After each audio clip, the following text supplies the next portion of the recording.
Hello everyone, is Bringonthechaos Glizzy for another What If Beerus is an Olympian God of Destruction? What will happen to this world? Chapter 3. Escape approaches. Within Kronos' stomach, around 4 weeks later.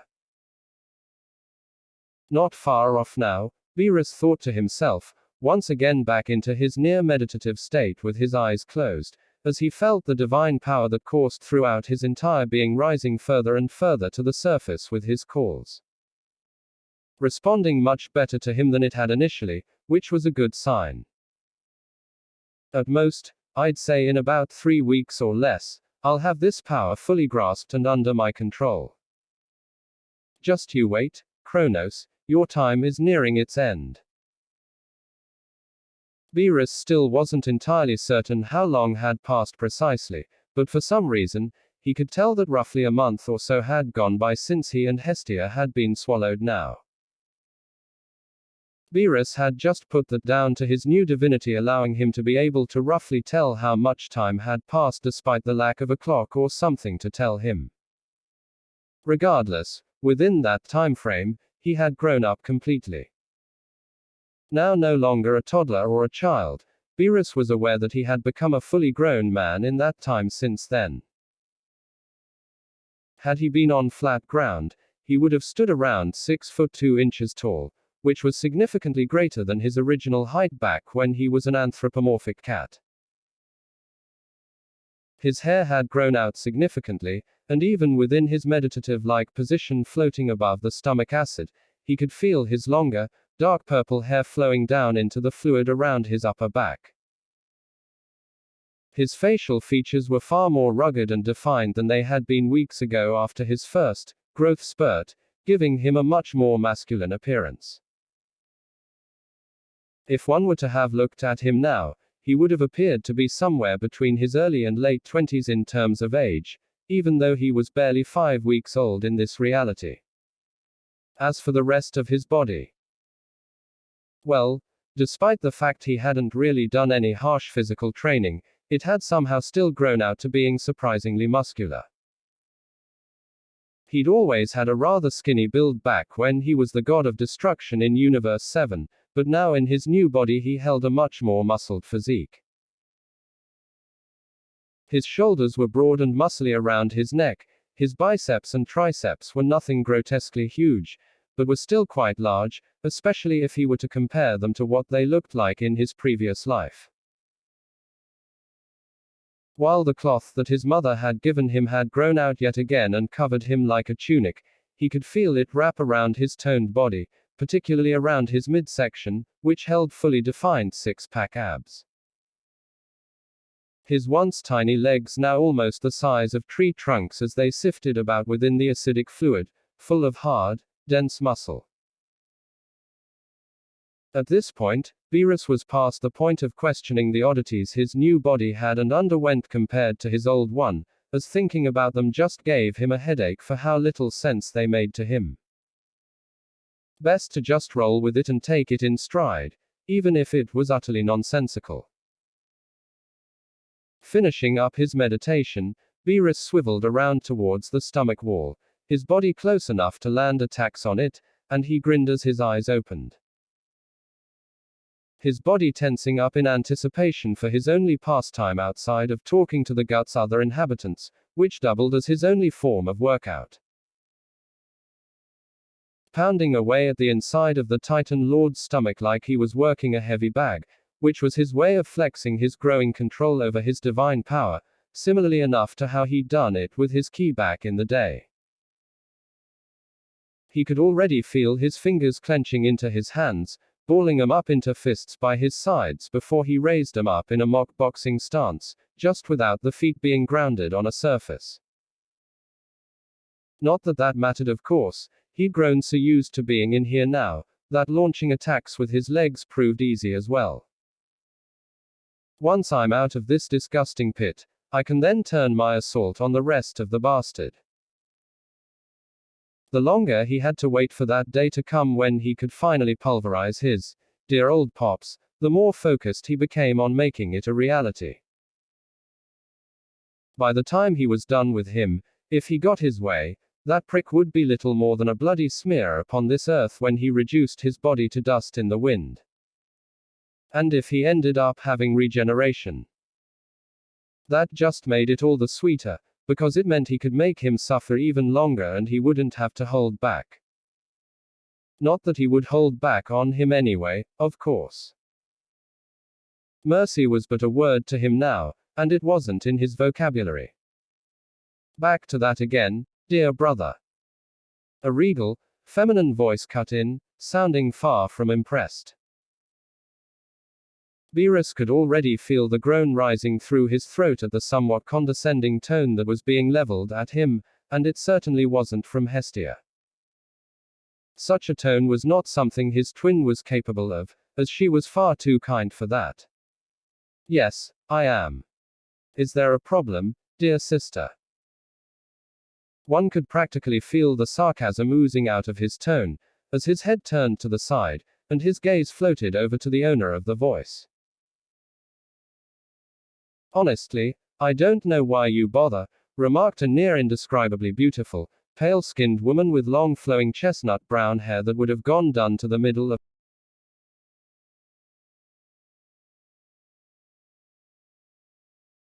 of her back had it not been for the stomach acid she was floating in. Her face perfectly symmetrical in a way most women from his previous universe, heck, even multiverse, couldn't hope to rival. Her eyes are sharp hazel and wide set below her high forehead. She had a small, cute button nose to go along with a small chin, short and narrow jaw, high, sharp cheeks and full, pinkish red lips. Outside of her facial features, she had been given the same magical cloth that he and Hestia had been given, which had grown out with her into a purple and white tunic, and though it couldn't be seen beneath the acidic depths, it traveled all the way down to her feet. Her only choice of clothing did little to hide her slender, curvaceous physique surprisingly, with her tunic being parted close between her neck and chest area, allowing for some of her bountiful E-cup cleavage to be seen if one was daring enough to look. Your efforts are wasted, Beerus. They're not getting you anywhere. Oh, be quiet, Hera. Beerus rolled his eyes as he turned his gaze back to the stomach wall, ready to begin his latest session beating the crap out of it. I told you already, I know what I'm doing. Hera scoffed back at him, crossing her arms as she turned her nose up at him. Oh yes, quite a few times. For all your talk though, I have yet to see you back any of it up. Patience, Hera. I'm working on it. Even as Beerus said this, he could already feel his left eye beginning to twitch in agitation at his younger sister's attitude. Yep. That's right. Younger sister. Because, as it turned out, Kronos, despite a prophecy apparently being put against him, one that involved his own children being detrimental to him in some way, was undeterred from having even more sexual relations with their mother Rhea. And for some other reason he couldn't explain other than his divinity somehow tipping him off, he just knew it was her and not anyone else. Which, of course, had led to even more children being born and subsequently swallowed by him.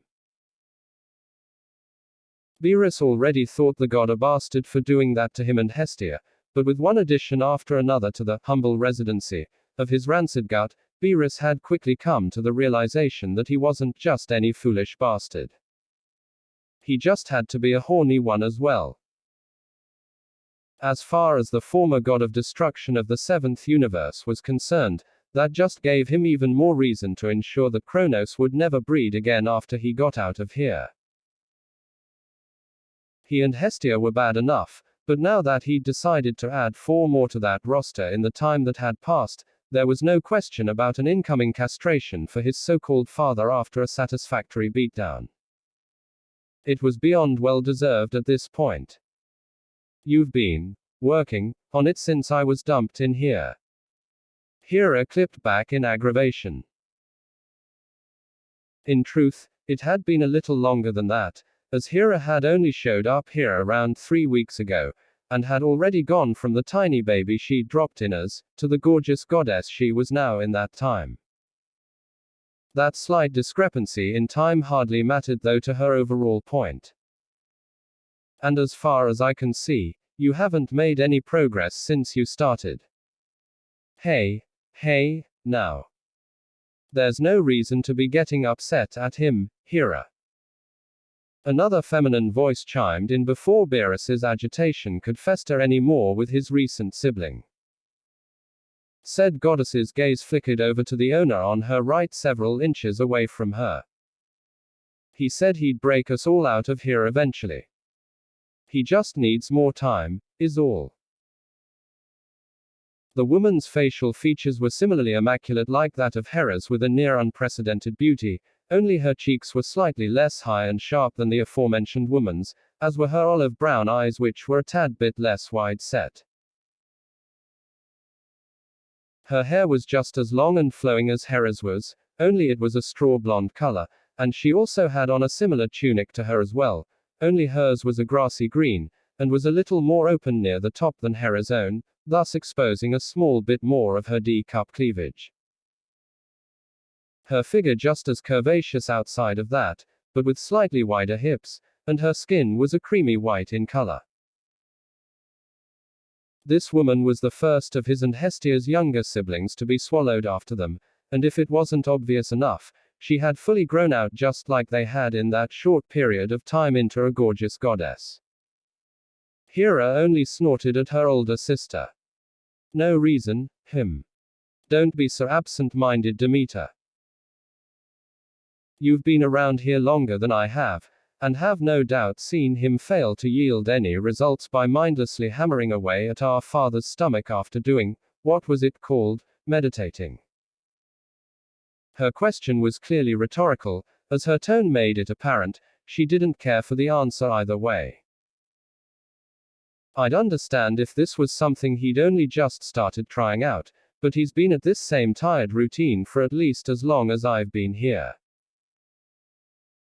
If it hasn't become apparent to you by now, as it has for me, that our dearest brother is running a fool's errand trying to break his way out of our father's stomach, then I don't know what to say to you. Perhaps it'd be best if you didn't say anything then, Hera. A deep-sounding voice commented to Hera's left aggravatedly. At least our eldest brother is actually doing something to help us all get out of here. Remind me what you've been doing this whole time whilst he's trying to free us, other than impatiently floating about behind him and berating him for something you think he can't accomplish. Thank you, Hades. Beerus said appreciatively with a pleased grin, as he took a quick glance back at the second most recent addition to their little sibling group, and his younger brother who looked back at him with his own small smile. Hades appeared as a young man in his mid to late teens with ghostly pale skin and raven black hair that traveled down near his shoulders and eyes as black as a deep abyss. The beginnings of a beard showing around his strong jawline, as well as a mustache around his lips. His facial features, like Beerus's own, were rugged and well defined. His tunic was a deep, dark purple color, but left his arms exposed for the most part, showing off that Beerus wasn't the only one, who despite having no harsh physical training in the short time he'd been alive, had impressively muscular arms and an incredibly toned body beneath his clothing. The attire, like his older brother's, reaching down to his knees. A good younger brother should always have faith in their elder brother. Champa could have learned something from you. Speaking of a younger brother. Well, she does have a point, though. A somewhat squeaky, boyish voice cut in Hera's defense, going against the deeper voice of Hades directly from the teen-looking god's left. For as much as Beerus has been trying and keeps telling us he'll break us out sooner or later, he hasn't actually made any progress. No offense, Beerus, but I don't think I've ever even seen you put even a scratch on Father's stomach with all the times you've struck it. Beerus's smile was immediately wiped out at the words of his new family's latest addition and youngest sibling. His other brother Poseidon, who was in the same boat as Hera pretty much. He appeared as a young boy around the age of 10 with tanned skin and the same color hair as Hades, only his was much wavier than his elder brother's, almost like the waves of an ocean stopping just above his shoulders. His eyes were a deep green and full of doubt as he cast a look his way. His tunic much the same color as Beerus's own, reaching down to his knees. Damn brat. Haven't even been here for more than a week and you're already doubting me almost as much as Hera. Beerus wasn't above picking favorites, and as of now, he'd already decided that he liked Hades as a brother far more than Poseidon.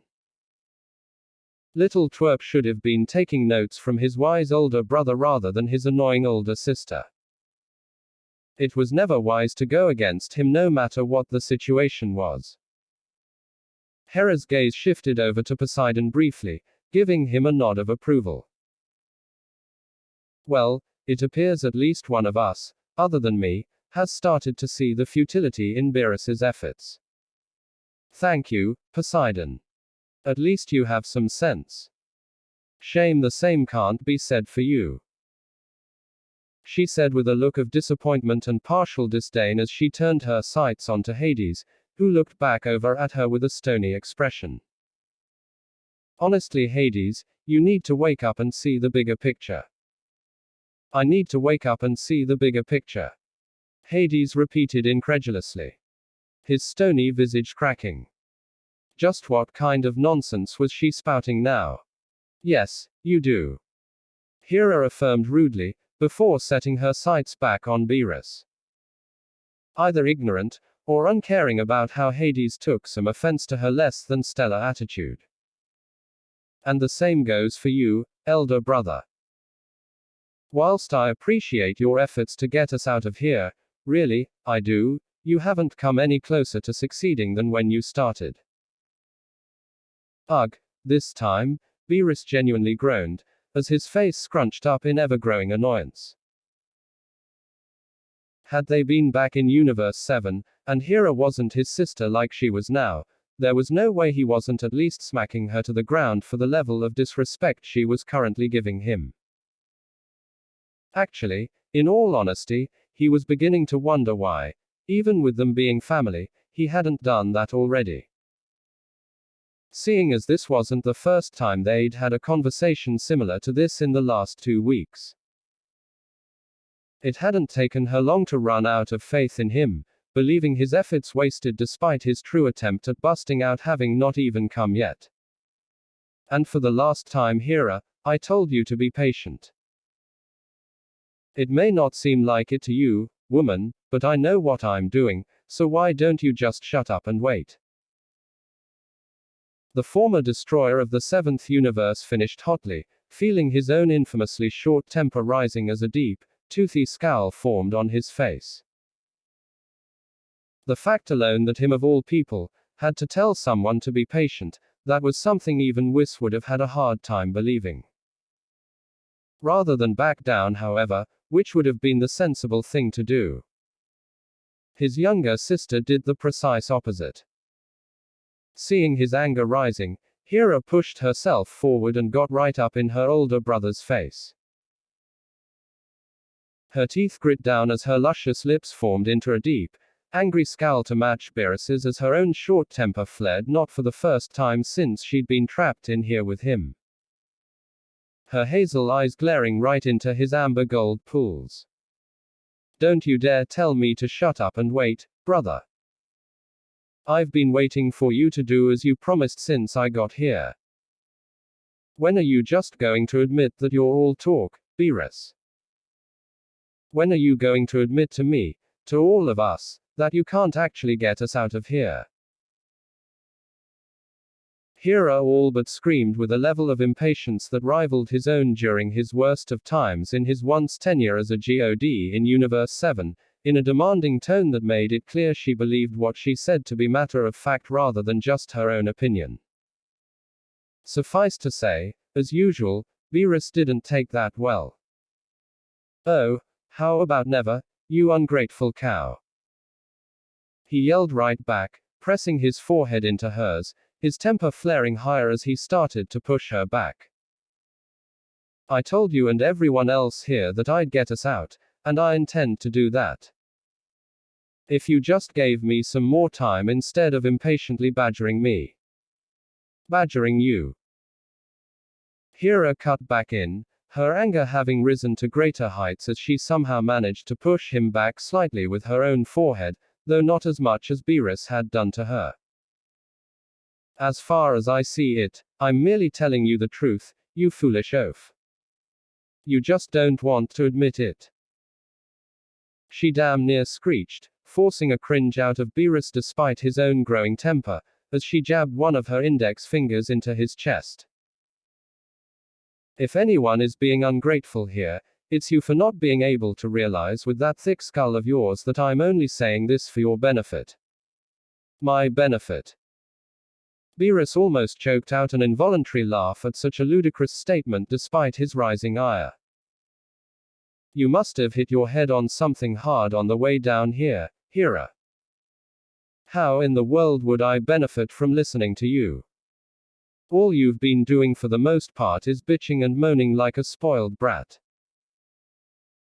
Which was humorous in and of itself considering she was anything but spoiled given their circumstances. If this was how bad she was in an abysmal situation like this, he didn't even want to imagine what she'd be like when he inevitably got 'em all out of here and she went off to do her own thing whilst he dealt with Kronos. If marriage was a thing in this universe, then he honestly pitied whoever possibly ended up with her in the future.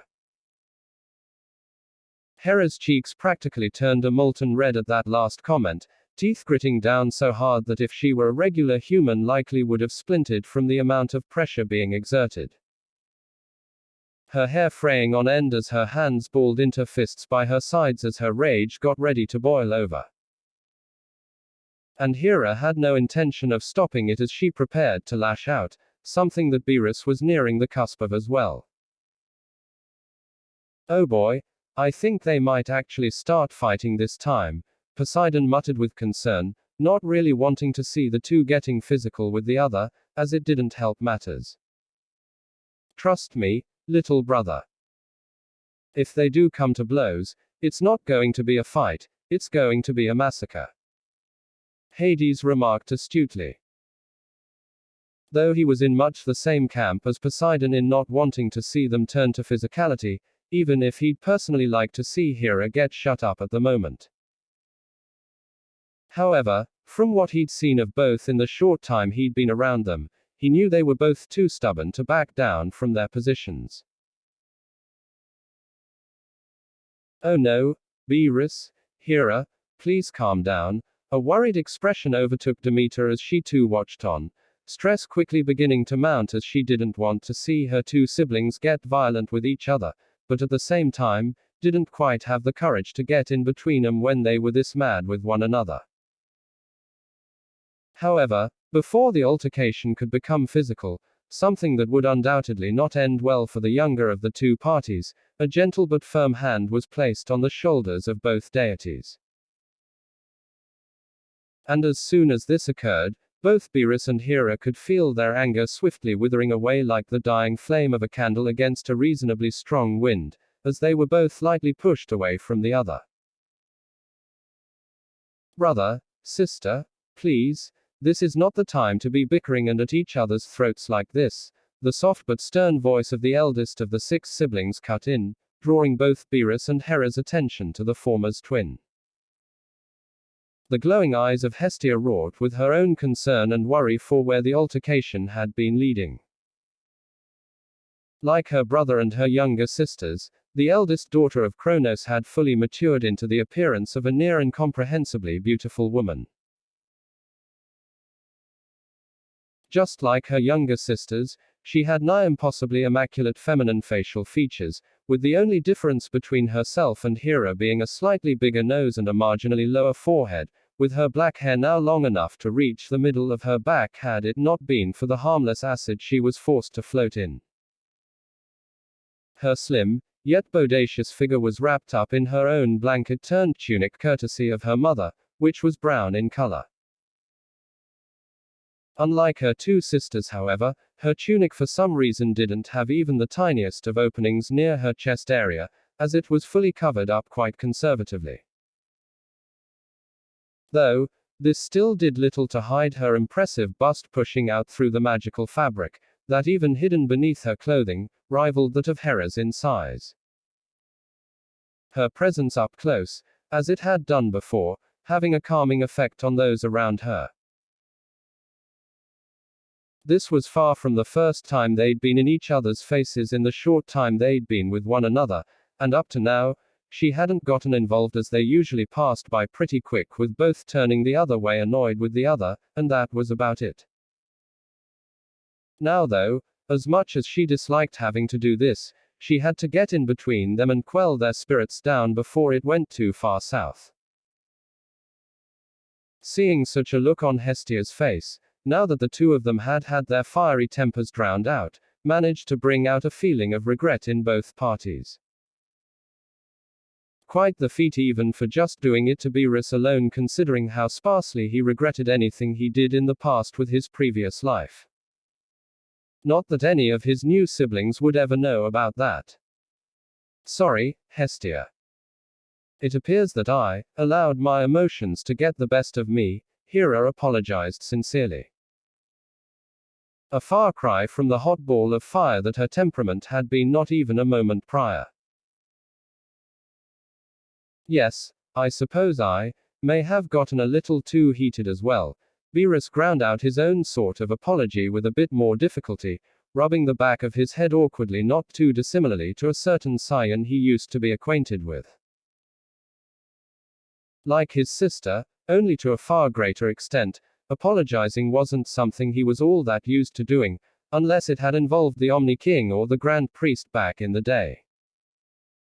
The other three deities in the background just stared in awe at what Hestia had just done. They had all come to know how kind Hestia was in the short times they'd been alive and down in their father's stomach, enough to where she was universally liked by all of them. Even still, to see her so easily quash both Beerus and Hera's tempers with but her presence alone, while all they had done was sit back and watch who they'd come to know as the two most stubborn siblings quarrel, was nothing short of impressive in its own right. A sigh cut through the eldest goddess, before a small, tender smile graced her lips. I'm glad to hear that. But perhaps, so long as it's not too much trouble, you could both refrain from turning to violence. We're all family here, are we not? Well, I wasn't really going to resort to violence, Hera replied with a blatant lie to absolve herself, but couldn't even meet her elder sister's eyes as she said it. Hestia didn't bother to call her out on it, as she was just glad nothing had happened between the two. My ass you weren't, was the collective thought of both Beerus and Hades, but neither chose to voice it. Even, absent-minded, Demeter, as Hera had so rudely called her sister, saw through her younger siblings' lie in a heartbeat, as did Poseidon, who looked on with deadpan expressions. Well, even still, it's not a good idea to antagonize our brother, Hera. He's only doing what he can to help us be free from our father. You know that. Hestia warned kindly, with some firmness in her tone. You tell her, Hestia. Maybe this stubborn, annoying sister of ours will listen to you, if she won't heed what her wiser, older brother is saying. Beerus thought with a small smirk, seeing his favorite sibling defend him. I'm aware of that. Hera affirmed, almost pouting childishly as she folded her arms together under her breasts. It's not that I don't appreciate what he's trying to do for us, because like everyone else here, I definitely don't want to spend the rest of eternity stuck inside of our bastard father's stomach. It's just, her hazel eyes met with Beerus's golden pools, showing him the doubt and uncertainty rolling around within her, minus her other annoying personality traits. Beerus didn't even need to hear what she was going to say next, as it was pretty obvious where she was going with it. The whole lack of results thing, from her point of view. Alright already, I get it. Turning back towards the stomach wall, and knowing he had all eyes on him, Beerus rolled his shoulders as he floated above the acidic depths, just as Hestia let go of him. You're worried because I haven't shown you anything substantial, is that right? Beerus, please. Don't even bother saying it. Beerus cut Hera off, noting idly that for once she'd actually been polite rather than abrasive. Hestia's presence truly did work wonders. You want to see some results? An almost feral grin came over him, as he balled one of his hands into a fist, torquing his body slightly as he pulled his arm back and readied his punch. An incredible amount of pressure building up around his fist in a vaguely similar way to how his god Ki had once done, as he pulled in far more strength from the divine power emanating through him than he had any time previous. How about this? In that instant, Beerus launched his fist forward and smashed it straight into the inward front side of Kronos' stomach just like he'd been doing since shortly after Demeter arrived. Only this time, instead of nothing appearing to happen, a shockwave blazed out around where he'd struck, and not even a second later, the entire stomach that had stood as their prison shook violently. The acid at first rippling, before rumbling and splashing about like miniature, harsh waves. Other than Beerus, just about every other god present briefly lost any semblance of balance they had floating in their father's disgusting stomach acid. Hestia and Hera did what they could to steady themselves against the aggressive quaking that their brother had started by instinctively gripping onto the other's shoulder for support. Demeter only just managed to right herself without falling back fully into the putrid liquid, whereas Hades, being the closest to the encompassing walls of the stomach on the other side from his older brother, had a relatively easy time dealing with the sudden quaking with his back propped up against aforementioned stomach wall. Poseidon was the one to get the worst of it, being the youngest in both age and appearance, found the acid constantly splashing into his face before swiftly becoming submerged by one of the waves created from Beerus's punch despite his best effort to remain above the acid, forcing him to get some of the revolting stomach juices in his mouth. When the shaking finally calmed down, the youngest sibling managed to bring himself back above the acidic liquid, hacking and spluttering everywhere. Thankfully for him, none of it got swallowed as he coughed and spat it out in time. His eyes wide with shock just like everyone else present at their brother's act. As Beerus pulled away from where he'd struck and lowered his arm, just about everyone was able to make out, past their wide-eyed stares at him, that a rather sizable dent had been formed in the stomach where he'd struck. The divine flesh somewhat caved in like a crater on the ground, before quickly fixing itself up in a flash. Even still, that didn't change the fact that they'd seen actual damage being placed on their prison. How's that for a start? Beerus asked rather smugly as he turned around with an equally smug grin, soaking in the amusing looks of surprise he got from his fellow siblings, especially Hera after how much she'd annoyed him lately. Any of you still doubt me now? He asked, rather pointedly at Hera and somewhat at Poseidon. You actually damaged it. Hera was still in disbelief, holding on to Hestia, who by now had shirked off her own surprise and held a warm, beatific smile seeing what her brother had just done. Something Beerus quickly noticed. No words were exchanged verbally, but Beerus could get the gist of what she was feeling almost immediately. It was written all over her face, I never doubted you for a second. His smile softened from its previous smugness upon seeing his twin's mood. Her happiness seemed to be rather infectious on him as well, it seemed. Briefly, His gaze swam over his other 3 siblings a little further away from him, and he made out Hades grinning like a madman after getting over his own shock, no doubt from having his own faith rewarded and knowing it was only a matter of time before they got out. Demeter still looked rather surprised, but it wasn't hard to see the elation in her eyes from seeing proof that he wasn't all talk, as his nuisance of a little sister had put it. Poseidon, when he found his gaze, was like a deer caught in the headlights gawking at him. His expression so comical that Beerus almost let out a bark of laughter at his baby brother's expense. Hopefully the most important lesson in life had been imparted on his youngest family member in this moment and wouldn't need to be demonstrated again. The lesson being, don't ever doubt the word of Lord Beerus. Especially if he was gracious enough to promise you something. In case you were wondering, Beerus started, turning his attention back to Hera more than anyone else. The reason why I hadn't made any progress in getting us out until now was because I was merely getting used to my own power. Something I'm still doing at the moment. He explained, breaking Hera somewhat out of her own stupor. Getting used to your power. Said goddess mumbled, unsure of what to think right now. That's right. Beerus could only smirk seeing and hearing her muted response as she began to connect the dots in her head. Her now quietened demeanor being a marked improvement in his mind over her more abrasive, bitchy attitude earlier.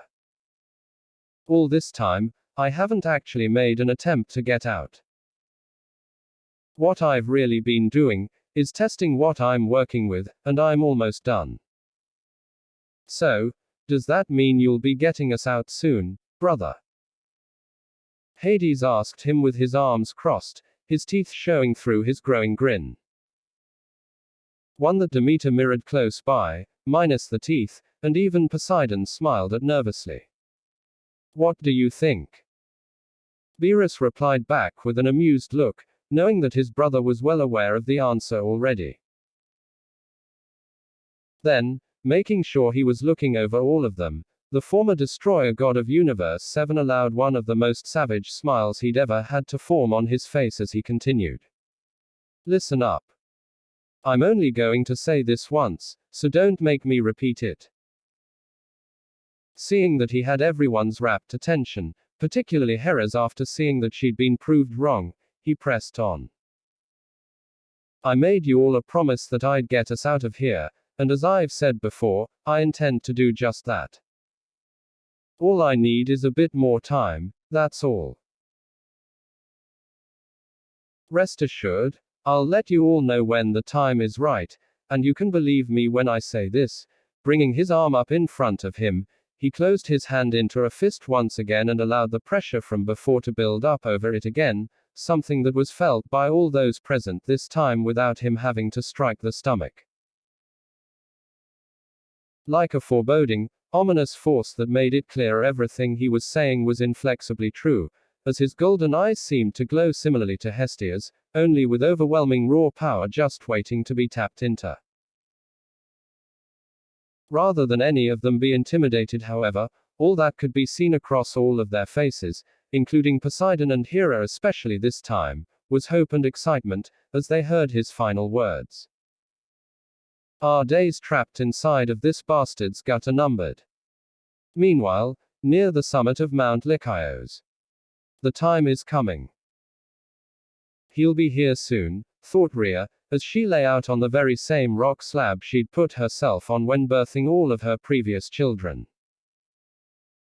And today was no different, as just a few seconds ago, she'd given birth once more, and for the last time. Cradled in her arms, wrapped up already in a soft, white, magical cloth that she'd materialized just the same she'd done 6 times prior, was the last child she would ever have. A baby boy with a small head of silver hair and deep, almost electric blue eyes, who was already in the process of taking his first nap after birth. Not of his own will though, but of hers, as she used a sliver of her divine power to cast him quickly to sleep, before he could even make a sound. It wasn't as though she didn't want to hear her youngest born, whether it be him crying or speaking for the first time. Or even just giggling at her as she looked over him lovingly. The fact of the matter was, she couldn't allow her precious, seventh child to make even a peep up here with her, because then that would only make his father arrive faster, and she didn't want that. Rest now, my son. While I wish I could savor the moment of your birth further, I'm afraid I'm going to have to cut this occasion short, much as it pains me to do. She didn't have much of a choice in the matter, if she wanted him to live without being swallowed by Kronos. Something that after the last 6 times she'd had to witness such an appalling display, she was utterly sick of having to bear witness to, and refused to witness again. Is the child ready? She heard a voice speak softly to her from beneath her. One she recognized immediately, garnering a small smile from the Titaness. He is mother. As she replied in a soft, almost whispering voice, the ground beneath the stone slab in front of her began to give way, before something started to quickly rise out of the rocky surface. Forming the humanoid shape of a woman with long flowing hair the color of soil, and kind eyes holding the same color and vibrancy of the healthiest greenery.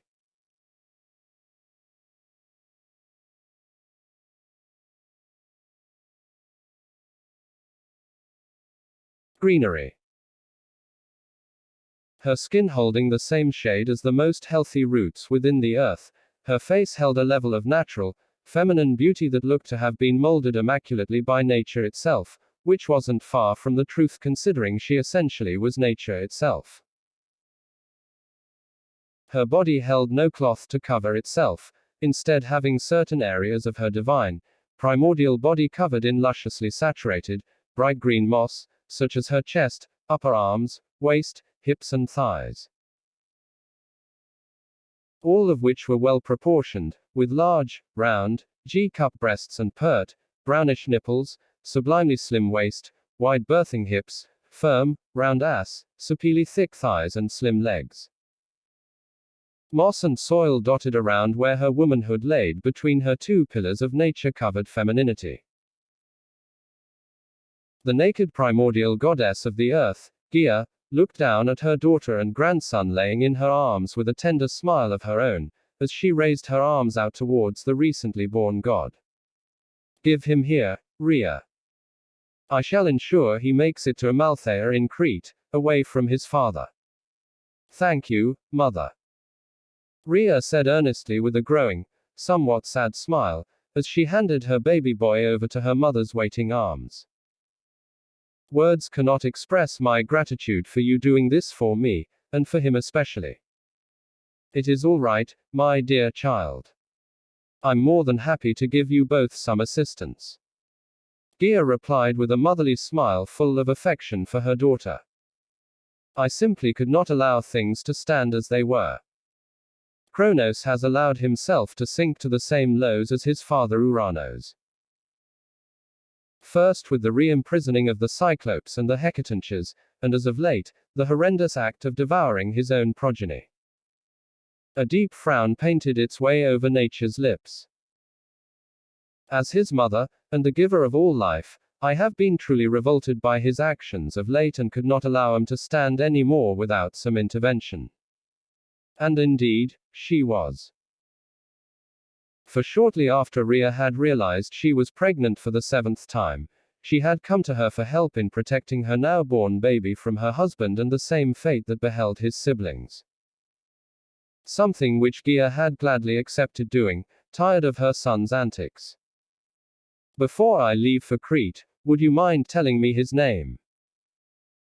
Gaia asked curiously as her body began to faintly glow, as she sensed her son drawing nearer. Zeus.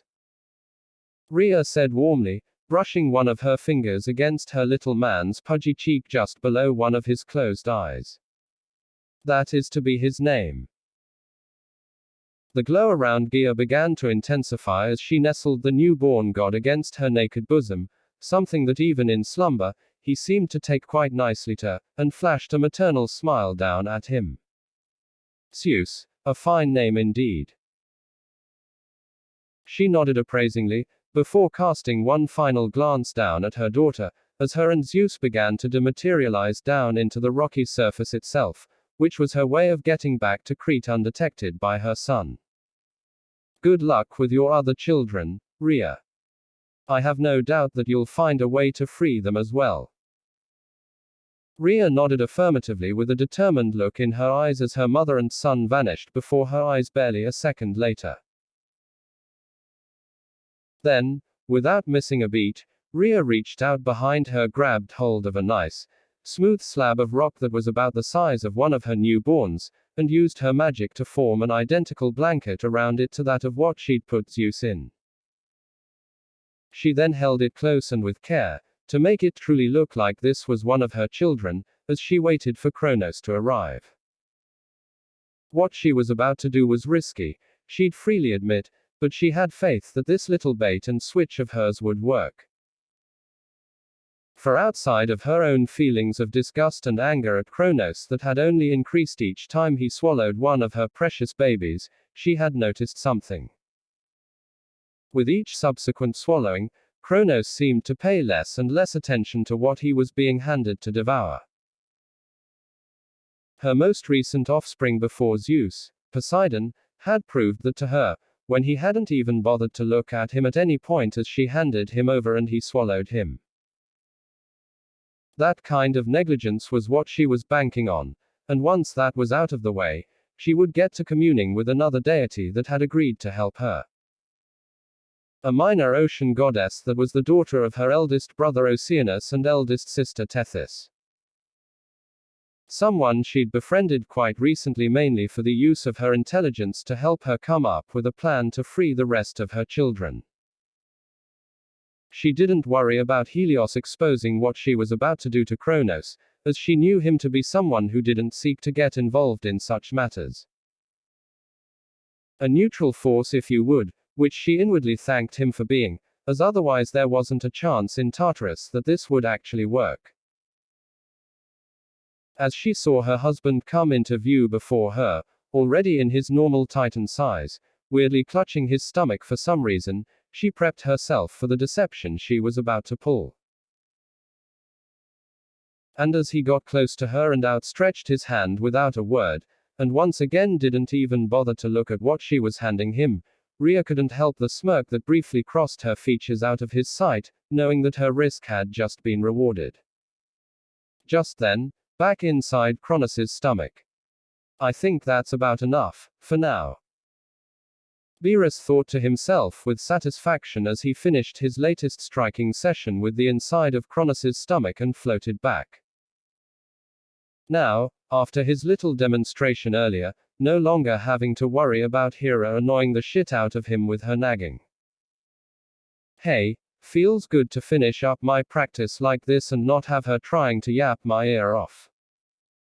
Yes, instead, at the moment no one was saying a word. Everything was peaceful in a way, with the only sounds that reached his perked ears being that of the swishing acid beneath him, which would soon be a thing of the past, and the whistling sound from something above him dropping down at high speed. Wait, wah. Grr. Beerus bent over suddenly, his head snapping down as a loud bang. Sound permeated throughout the stomach nearly like a gunshot going off, before he was quickly dropped face first into the acidic depths he floated in like an anvil. A relatively large splash following this, as all of his brothers and sisters' heads snapped in his direction with varying expressions of surprise, some even flinching just from the sudden sounds that were made by whatever crashed on top of their brother and had him crashing all the way into the gastric fluid. Oh, my word, are you okay, brother? Hestia called out with concern, already making her way over to her twin. What in the, was that another sibling of ours? Hera couldn't help but ask in disbelief.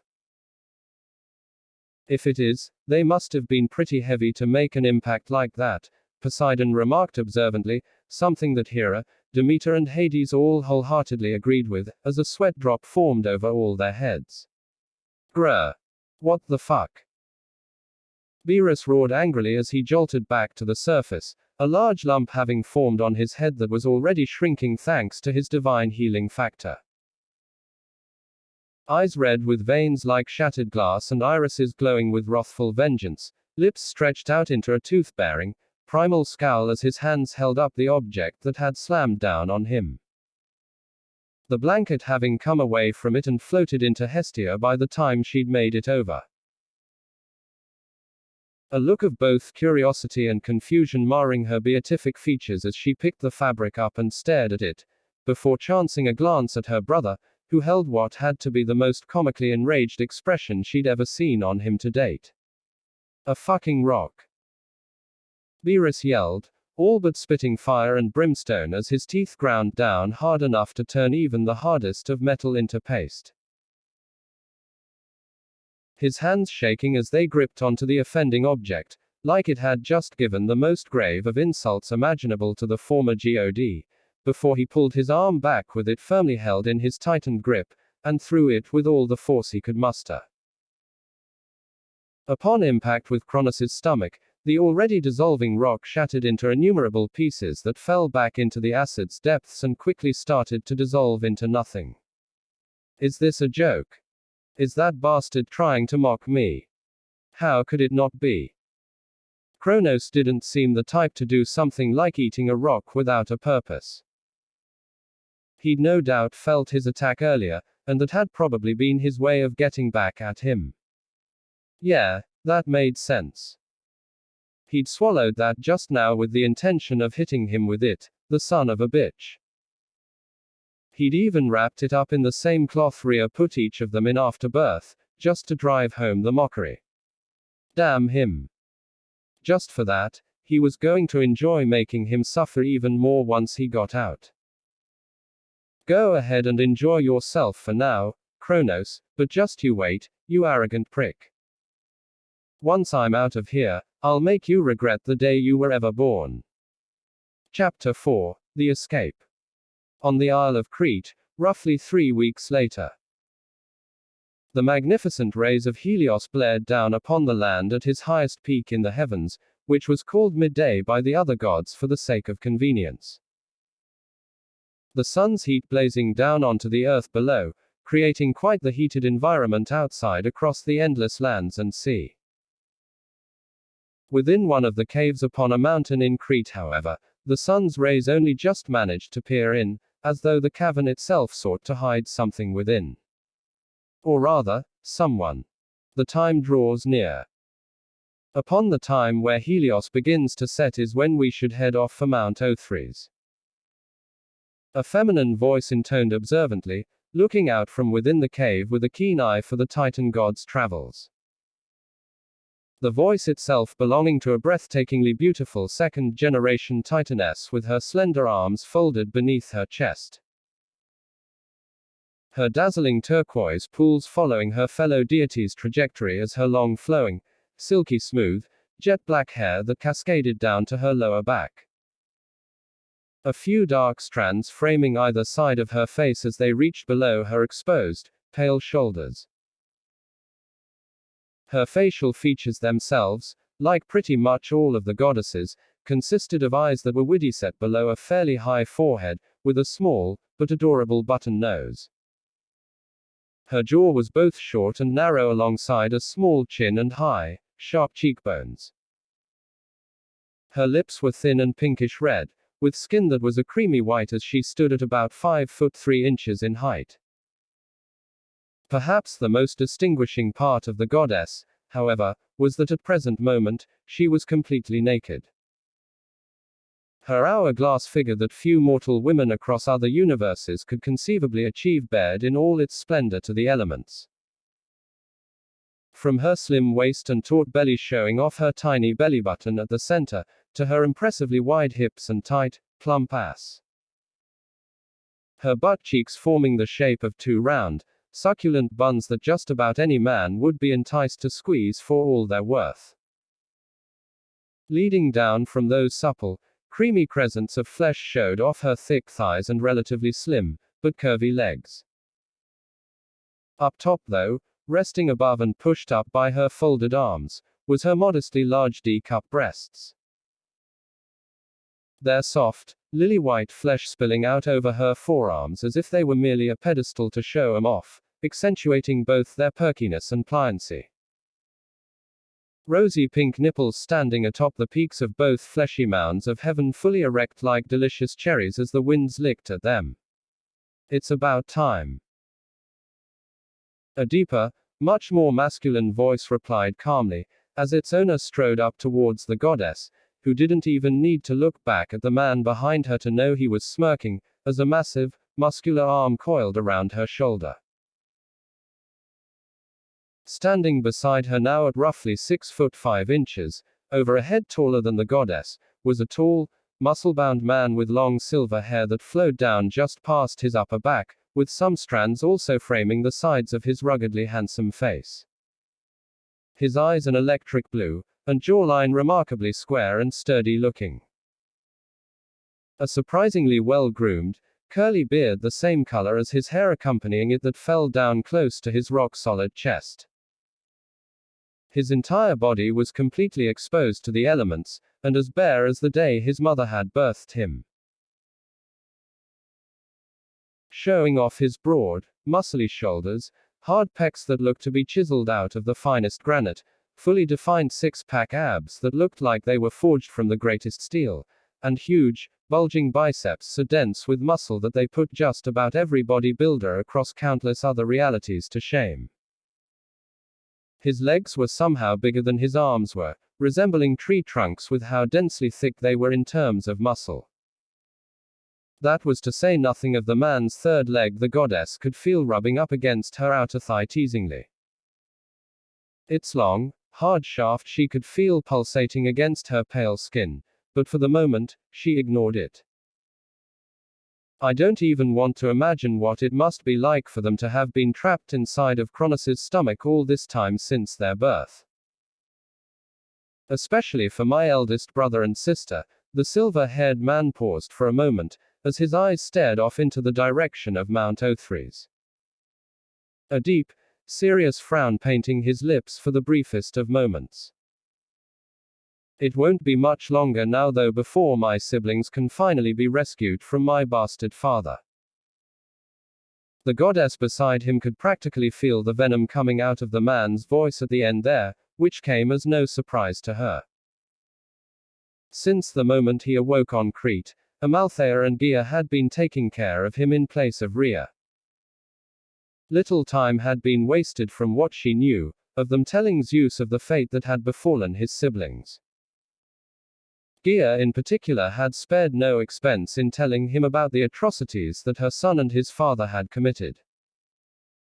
And the more that Zeus had heard as he grew day by day, the more he came to hate Kronos with a burning passion. From what she'd been told personally by Amalthea when she'd arrived here 5 days ago, was that Zeus had grown so infuriated at one point from Gia's words, that he'd almost made to storm Mount Othries by himself. Something that, had it actually happened, would not have ended well for the young god at all. Given that Kronos would not hesitate to cut him down with that terrifying scythe of his, if he did. If it hadn't been for Amalthea, who'd essentially doubled as his surrogate mother alongside Gia, getting in his way and managing to calm him down, then he no doubt would have. Just so long as you remember the plan, Zeus. Rushing in without thinking is only going to cause problems.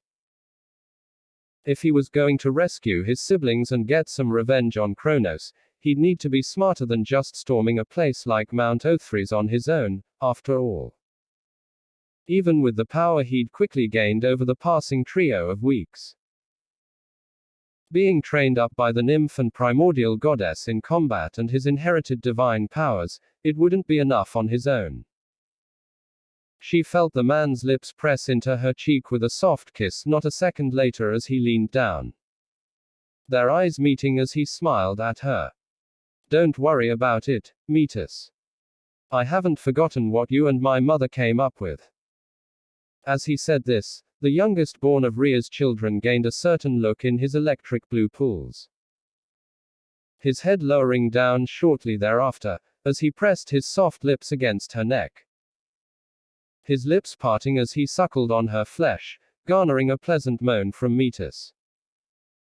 Rest assured, my dear, I'll follow through with your lead, he whispered huskily into her ear, before proceeding to plant a series of those same kisses methodically down her neck and collarbone. An action which elicited even more moans from the Oceanid, each one sounding more heated than the last. That's him, good to know, the daughter of Oceanus and Tethys panted lightly, letting her eyelids droop as Zeus continued suckling on her pale skin. A heat beginning to build between her legs as one of his hands expertly cupped and massaged one of her breasts. His fingers kneading into its supple, tender boob flesh, molding it about within his palm and letting the excess flesh spill out between his groping digits. All the while he moved closer to her back, his other hand rubbing up and down along her inner thigh, making her body quiver slightly as it parted from the other. Now then, what say we continue from where we left off last night? Zeus's tone grew huskier with that question, and Metis let out a gasping moan as she felt the young god push his large member between her legs, as he continued feeling her up. The upper side of his girthy, 10-inch long shaft pressing against her lower lips as he steadily moved it back and forth. Grinding his pulsating, meaty rod up and down over her womanhood with measured strokes. His member quickly becoming lubricated by her juices, as they leaked out of her own growingly excited sex more and more. Metis could only bite her lower lip as she felt herself become progressively more hot and bothered from Zeus's ministrations. She could already feel herself leaning in more to his touch, her arms unfolding, letting her other spongy globe lightly bounce down with a soft jiggle. One hand rising up and being placed atop Zeus's head, fingers slowly clenching in a fistful of his silver locks, and the other feel by her side. All while his dexterous hands did their work, and his manhood prepped itself for entry into her once more. I believe the two of you had enough fun last night. Another feminine voice piped up from behind the duo, catching their attention immediately.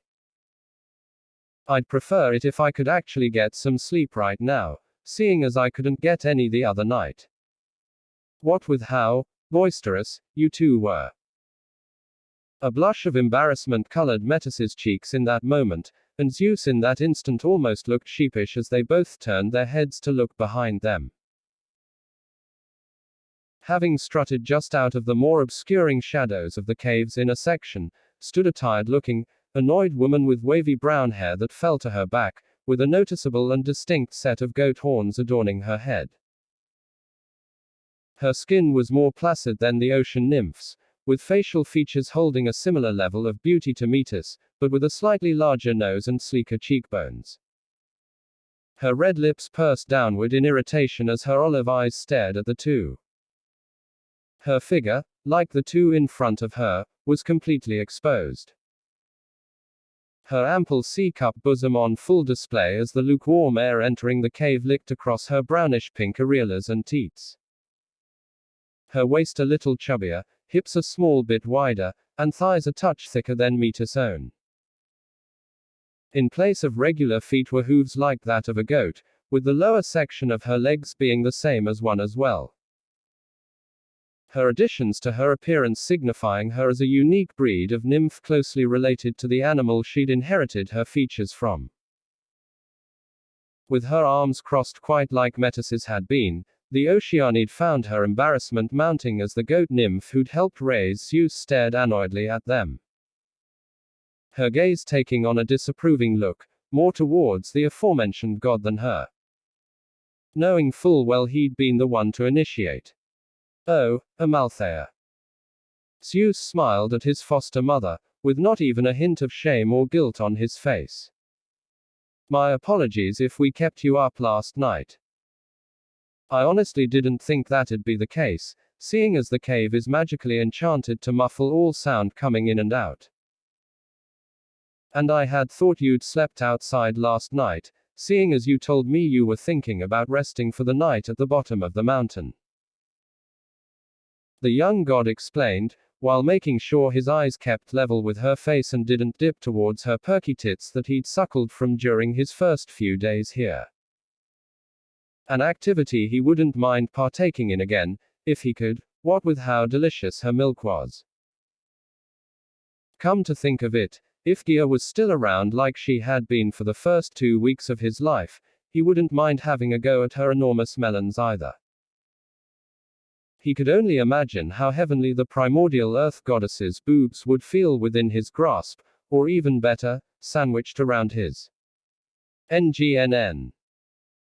Metis had to do what she could to hold in the suggestive sound that threatened to tumble out of her lips when she felt Zeus's cock tense. The appendage grating its way down her pink lips a good bit as he pulled back from her a good bit with his hips, coaxing another dribble of her fluids out in the process. Amalthea looked far from impressed, catching his insinuation. Oh please, don't give me that, Zeus. I'm almost certain you and Metis knew damn well that I was still in the cave when you started your little lovemaking session. You just didn't care, and neither did Metis it seems, as you were both too engrossed with your sexual activities to mind me trying to sleep at the back of the cave. Metis blushed hotly at Amalthea's words. She had noticed her still in there, as had Zeus, but with how she hadn't been moving, she'd just assumed that Amalthea was already asleep. And if there was one thing she knew about the goat nymph, it's that when she was asleep, nothing short of a massive earthquake from Gia herself would have woken her up. She almost cursed herself for her error in judgment there. She should have given the nymph a closer look before they did anything. Actually, we didn't. Zeus replied back, lying straight through his teeth. Metis almost balked when he did, and at the way he'd managed to sound completely sincere at the same time, even though he was anything but. Neither of us genuinely saw you in here when we came back from my training. I'm not messing with you when I say that I honestly believed you'd chosen to sleep outside last night. A downcast expression overcame the young god then as he stared his foster mother straight in the eye, all while ignoring the urge to look down at her chest. Once again, Amalthea, I'm sorry that we kept you awake. Had I really known you were still in here, I can promise you that we would have at least waited until you were fast asleep beforehand. Amalthea's eyes narrowed as she stared right back into her foster son's unflinching pools, her gaze searching his for his definite deceit. From what Metis could tell though, looking over at Amalthea, the goatish nymph must have been struggling to see it in Zeus's gaze, as she started to look uncertain. But I could have sworn I saw you both looking right at me at one point, even as dark as it was. Zeus simply shook his head, all while giving the nude nymph what looked like a sympathetic look. I'm afraid not. It is a simple mistake to make though. What with how dark the deeper section of the cave can be, especially at night. I won't fault you for it, and neither will Metis as, to be fair, we really should have checked a little harder. The youngest born of the Titan King and Queen said with an air of innocence to him that only Metis could tell by now was utterly fake. As you no doubt know yourself though, we weren't exactly in the best of mindsets for critical thinking. As embarrassing as it is to admit, he chuckled with some level of humility, that not even Metis was able to tell if it was put on or genuine. I suppose, Amalthea conceded, her expression softening. If I may, Amalthea. If we were bothering you so much last night, why didn't you let your presence be known? Zeus broached curiously. As distracted as we may have been with our fun, if you'd revealed yourself and made it clear you didn't appreciate all the noise we made that was keeping you up, we would have stopped. Well, for the moment they would have anyway. With how much of a fever he was in having sex with Metis, he would have done what he could to convince her to go down to the very location she'd suggested going to before. After that, it would have been straight back to the action as far as he was concerned. The nymph that had helped raise the young god looked away awkwardly. Well, I'm not sure, to be honest. I should have, but, with what you two will be attempting today against Kronos, and with how much you two seem to be enjoying yourselves, I guess I didn't feel like interrupting. In case something went wrong today with your plan to get back your siblings. Ah. So that's it. Zeus nodded with a pleased smile. You were doing me a kindness. You allowed me a night of pleasure with Metis at the expense of your rest, in case things go awry with my father today. You're too good to me, Amalthea. Really. Zeus's foster mother let out a small laugh. A tired, but humorful one. All traces of her annoyance and suspicion seemingly gone. That I am indeed. Perhaps we could save this for later. Metis finally interjected. Asking Zeus somewhat awkwardly, her eyes floating up to look at the god who throughout the entire conversation, had yet to remove himself from her. Personally, a part of her didn't want him to do that, especially as she saw him look down at her then, his electric blue orbs now hidden from Amalthea's view. She could see the lust in his eyes, still as strong as ever, just waiting to be let loose. To ravage her as he'd done last night, just as Amalthea had pointed out, but she ignored that part of her for the time being. You know, for when we've successfully rescued your siblings and brought them back here. It'd make the sex all the sweeter, don't you think? Zeus pondered that for a brief moment, and Metis could swear she could see him actively weighing the pros and cons of her request. The lone male god turned his head back again and gazed over at the watchful Amalthea, before shrugging his shoulders and removing his hands from her. Pulling his manhood out from between his lover's legs whilst ignoring the almost oppressive whine he could feel his member give at being denied its second helping. All right then. I look forward to it. Same here, Metis damn near moaned, her divine body shivering from the loss of her lover's touch. She turned herself around all the same and shook that feeling off for the time being. Her gaze meeting Zeus's as her expression became serious. Right now though, it's imperative we prepare ourselves and move out soon for Mount Othries. HMPH. I'm more than prepared already, Metis. Zeus replied with a cocky grin, as light with a bluish tint encompassed his rippling, muscled form. Fading away a second later to show his body now covered by a white tunic that covered half of his upper body and most of his lower body, falling down to his knees. His broad, sturdy chest completely exposed, along with both his muscular arms. Shall we take our leave now? If you wish. Metis responded back, as her own body glowed in an ethereal light, before she was almost completely covered by her own tunic that fell to her ankles. Little more than her right shoulder being exposed outside of her formed clothing. Be warned though, Zeus. Mount Othries is by no means a pleasant place. Speaking as someone who's been there a number of times, the oppressive atmosphere will be unlike anything you will ever experience.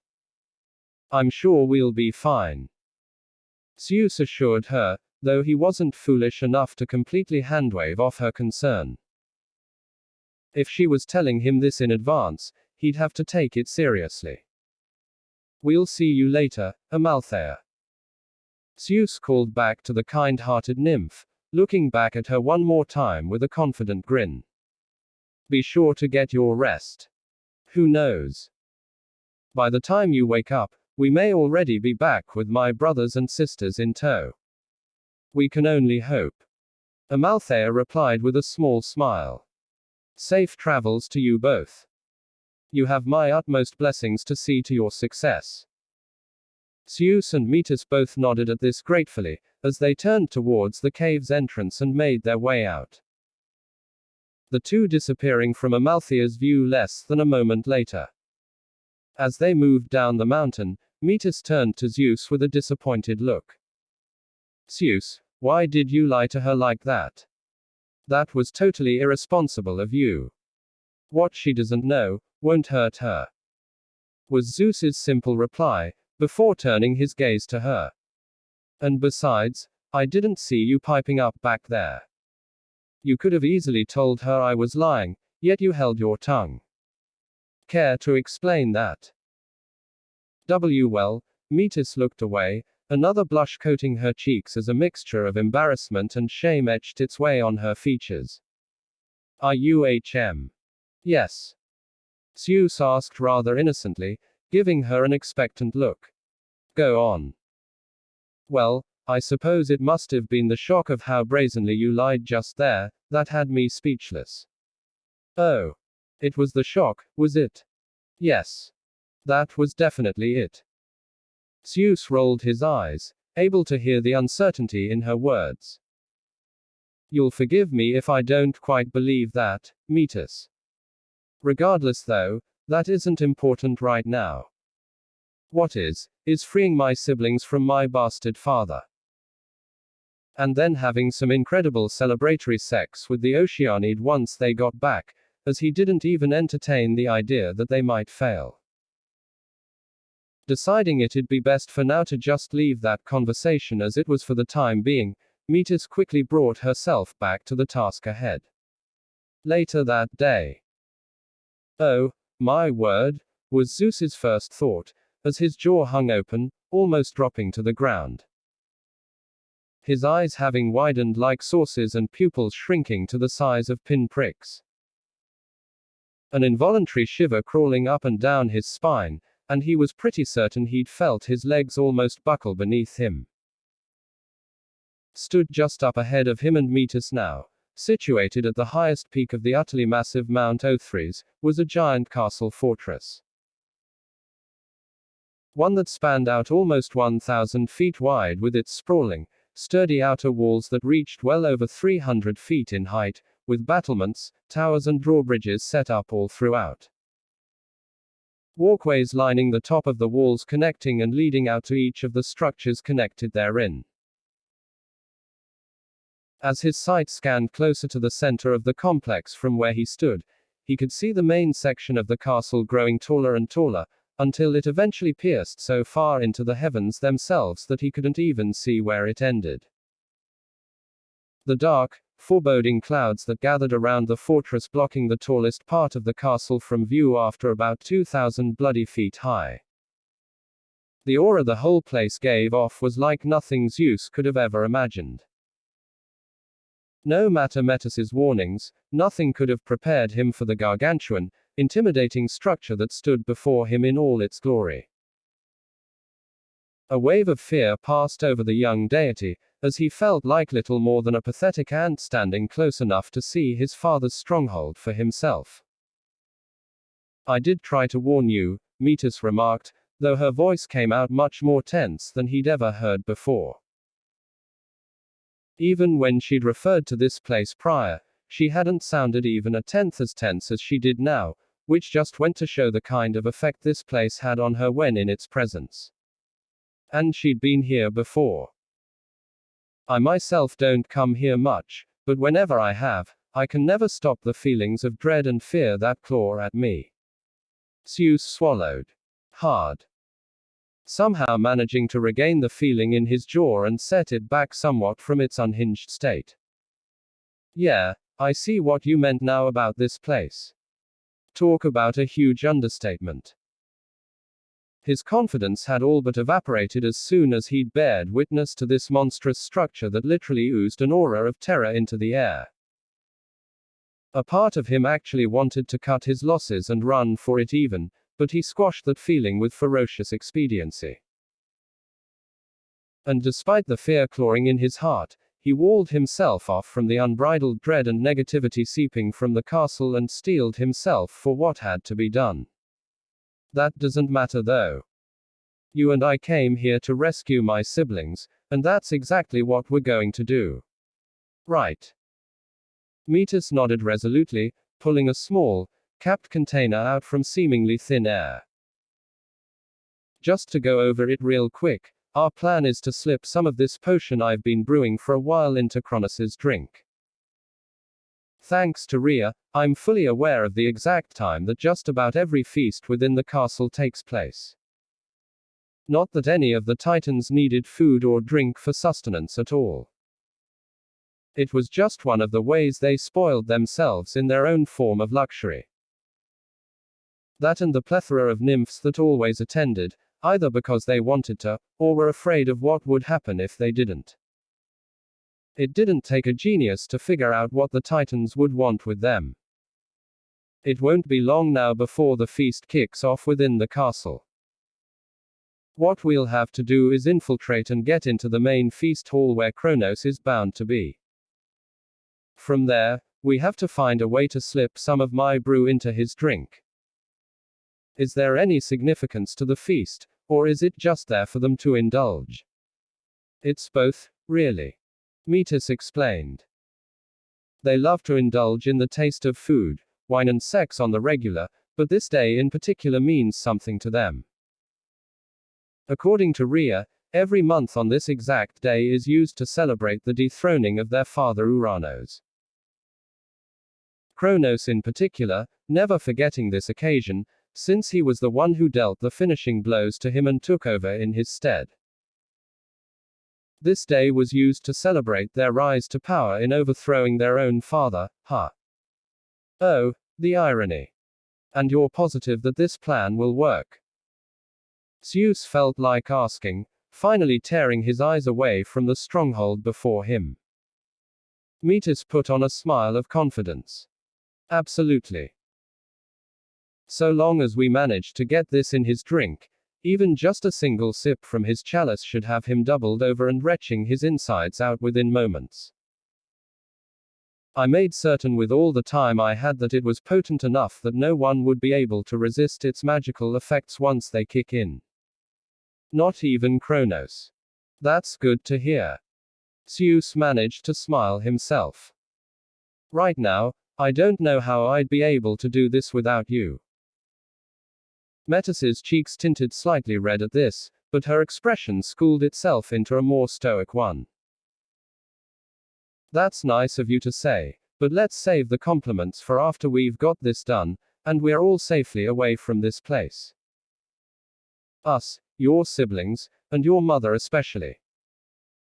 For once Kronos connects the dots and finds out she played a part in all this, if she's still there when that happens, it won't be pretty. He'd heard. Not only had his mother done the bulk of the scheming against his father but had also gone out of her way to distract the Titan Lord as much as possible, according to Gia. That being done to allow him to travel out freely from the cave in Crete and train when he could to get somewhat of a grasp over his divine power properly. Without the worry of Kronos catching him with what Gia had referred to as the all-seeing gaze. Something the Titan King could only access when sat upon the throne that once belonged to his own father Uranos, forged with his own primordial magic to allow him to see the whole world below him even when he was in physical form. Zeus wasn't sure what exactly his mother was doing to distract Kronos so he wouldn't have been sitting on the throne much in all the time he'd been alive. One thing he did know, was that whatever she did, she'd no longer have to do now, once they pulled this off. After he got his siblings back and they all escaped together, Zeus had firmly made up his mind. All right. Let's not waste any more time. Metis nodded at his words, motioning for him to follow her to a way inside the castle without being detected. No matter what happened after this, he'd make damn sure that in the future, Kronos was no longer the king of the universe. Within Mount Othries, inside the Titan Lord's personal bedroom. The sound of flesh slapping hard against flesh reverberated around the Titan leader's main quarters.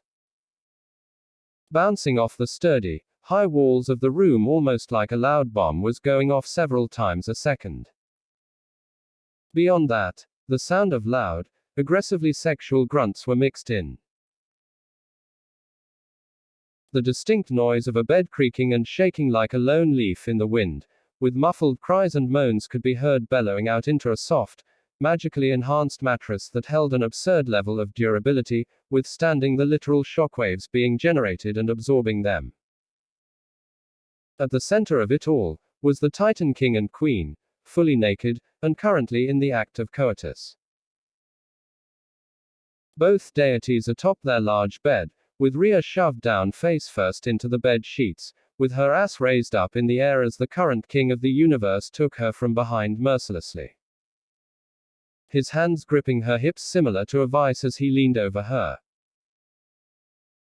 A substantially large wet spot having formed beneath the woman, as a steady stream of her fluids continued to pour down her legs, whilst another, viscous, white fluid fell from her womanhood. Kronos grinned savagely, baring his teeth as wave after wave of carnal pleasure rolled over him with each and every titanic thrust his manhood gave. Driving it in and out of his wife Rhea's battered pussy, which had been yet again reshaped by his large member. Burrowing through her moist, tight cavern with unbelievable speed and power, smashing through her cervix with each successful thrust. His balls clapping like thunder strikes against her divine body's plump, perfectly round ass with poignant zeal. Her tender butt cheeks in a constant state of jiggling with ripples being sent all across her two sizable buns of supple flesh, which had turned a pinkish red from the constant abuse. Her D-cup breasts being squished down into the bed and rolling back and forth rapidly like mounds of dough as her own body reeled back and forth from his relentless assault. He could feel his final climax coming in hot, and so, with a powerful bellow of his own, laced in complete euphoria, Kronos slammed his thick, 10-inch cock all the way into his spouse's sacred tunnel with all the force he could muster. The strength behind it barreling through to the end of her womb, clapping his balls harshly into her reddened ass and nearly breaking the magically enhanced bed with his final thrust. He heard his lover's passionate scream even when muffled into the bed as she reached her own final climax. Her juices spraying forth almost like a shower whilst his penis gushed out a plentiful helping of his seed into her womb for the third time today. Kronos exhaled in bliss, as he pulled his meaty rod out of her snatch after about a good 15 seconds, and sprayed forth the remaining portion of his cum all over the Titaness's freed, frazzled hair, back and buttocks, as though he were marking his territory. Now that may have just been the best sex I've ever had with you, Rhea. If not, it was certainly the longest for sure. Thanks to his relation to time, with it being one of his numerous domains, he was keenly aware that their latest session had been going on for around 10 whole hours by this point. The two of them having started in the early hours of the morning when Helios was still rising up, and now it was the evening. Hey, they must have changed sexual positions a good dozen or so times during that whole affair. It had been truly quite the spectacle in his opinion. Rhea only panted harshly as it was all said and done. Not a word leaving her lips as she collapsed onto her side. Her erect, cherry-red nipples standing tall on her wobbling globes from all the attention they'd been given earlier. Her long hair obscuring most of her flushed features from view as his seed started to ooze out of her war-torn canal. Though that didn't stop Kronos from being able to make out the utterly delirious expression adorning her beautiful face. HMPH. Just look at you, my dear. Unable to utter even a word after I'm through with you. He chuckled humorously, feeling himself come down from his sexual high. Then again, it is you who's been coming to me the last few weeks, constantly wanting me to fuck you senseless. I must say, I don't know where this sudden desire of yours came from to have this much sex with me, compared to before. The Titan god smirked. His dick, even after all that sex, still as erect as when they'd started. I'd be lying if I said I didn't enjoy it, though. I'm really loving this new sex-driven side of yours, Rhea. Raising her head up now, Kronos could see the haggard, but euphoric smile now resting upon Rhea's lips. I'm glad to hear it, she panted out slowly. Her eyes looking glassy and unfocused. And with the arduous pounding he'd just given her, that was hardly surprising. I live to serve you, my lord. That you do. Kronos agreed, sounding quite pleased. And you shall continue to do so, he said, as he turned his sights towards the door of their room. The feast is about to begin down in the main hall, so I'll be attending that naturally to have some fun with our brothers. Don't bother coming down with me, for as soon as I've had my fill, I'll be right back up here for another round. So, you best be prepared, dear. Of course, Rhea shakily nodded happily. Her glassy eyes dimming as she gazed up at him sultrily, licking her lips hungrily. I'm all yours, after all. Indeed. Kronos could feel his manhood ache as he saw the way his exhausted wife sexily licked her lips at him. He almost gave in to the urge to say to Tartaros with going down to the feast, and just get back to fucking his wife then and there just for that look alone. But he didn't. She'd still be here when he got back, after all. So, what was the harm in spoiling himself yet again with delicious food and drink like he and his brothers had always done since they'd ousted their father? His body swiftly began to shimmer with light, before, in the blink of an eye, his tunic was back on him in no time. I'll see you again soon enough, Rhea. And with that, he turned away, vanishing from view in an instant towards the feast hall. As soon as he was gone, the expression on Rhea's face took a drastic turn, morphing from the amorous, obedient expression to one of pure, unadulterated disgust and disdain. Like a mask had just dropped off her face, despite the pleasure she'd felt having been genuine, showing her true emotions hidden from the universe's current ruler. Trust me, Kronos, you won't be seeing me again anytime soon. The time had finally arrived. Her youngest sons Zeus and Metis should have arrived by now. She'd done what she could to distract him as often as possible. She'd known for a long time now that one of Kronos's few weaknesses was sex. He simply couldn't resist the temptation if presented to him, especially when it regarded her. So, getting him to lower his guard and keep him away from viewing the world for long stretches of time hadn't been too difficult. Getting off the bed with quivering legs, light came forth from her voluptuous figure. Doing away with the river of her own juices and the portion of semen pooling out of her sex and running down her thighs. Along with her husband's seed roped all over ass, back and silky locks. When the light receded, she was back in her own brown tunic. Her frazzled hair had pulled itself back into a neat bun, and her turret crown reappeared upon her head. She was still no less exhausted after what she'd allowed her spouse to put her through just then for effectively the entire day. I'll leave it to you two, she said with hope in her tone, as her whole body began to glow again.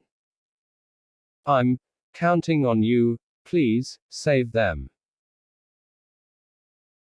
With those final words uttered, Rhea disappeared from Mount Othries in a flash. Meanwhile, Lord Kronos. A pleasure as always. Kronos heard a familiar, hyper-masculine, deep voice boom almost as soon as he reappeared in the main hall in his normal Titan size. His gaze shifting over to the one who'd greeted him from a fair distance. A fellow Titan, specifically of the second generation, stood just in front of the doorway to the hall. right next to several naked nymphs he may well have been flirting with beforehand, who appeared tiny next to him, despite him having been shrunk down closer to their height. Upon seeing the Titan ruler, however, he immediately altered his size in a small flash of light, becoming roughly the same height as Kronos. He had tanned skin and wore a white chiton that fell down near his knees and little else.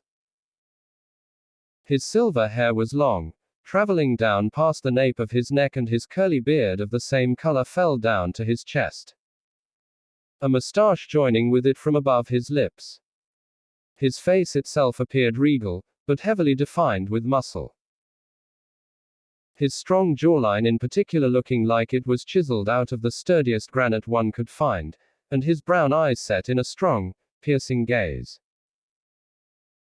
His body itself easily dwarfing Kronos' own in terms of muscle mass, with his shoulders being exceedingly thick with muscle, as well as broad and sturdy. His chest that was visible through his clothing looked toned and unbelievably dense with muscle fiber, whilst his biceps were so huge, they made Kronos' modestly muscular arms look like bean poles by comparison, whilst his legs looked thicker and wider than any tree ever could. To put it rather bluntly, he was effectively a mountain of muscle to himself that screamed strength to anyone who looked upon him. Atlas. Kronos greeted his nephew somewhat cordially. Same to you, I suppose. With that, Kronos turned his gaze around the room, and the assortment of thrones that the wide open room had. 3 positioned against the wall on the left, while 2 were on the right. He spotted pretty much all of his brothers that helped in his overthrowing of his father once again in attendance, in no particular order, sat upon their thrones already.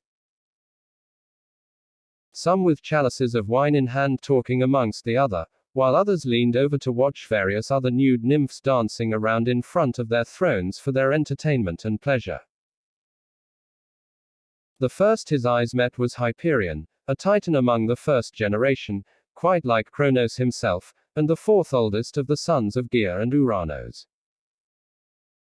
His skin was milky white and he had curly auburn hair that was short, but seemed to flow back and forth, almost like a lit flame. A radiant, almost ethereal glow covering just about every lock of his hair. His eyes are near metallic gold and holding a similar glow to them that his hair did to a lesser extent, as if light itself was ready to pour out of his pools.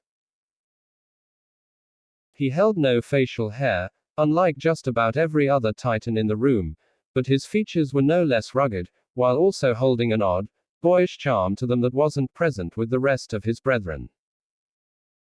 His physique, whilst quite muscular, was more sleek than the other titans, including Kronos.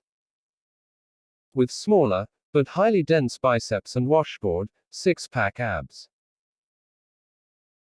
The man garbed in not even a tunic, but a long, bright red cloth that swirled around his form, covering his pelvic region and backside from view, whilst mostly leaving the rest of his body exposed.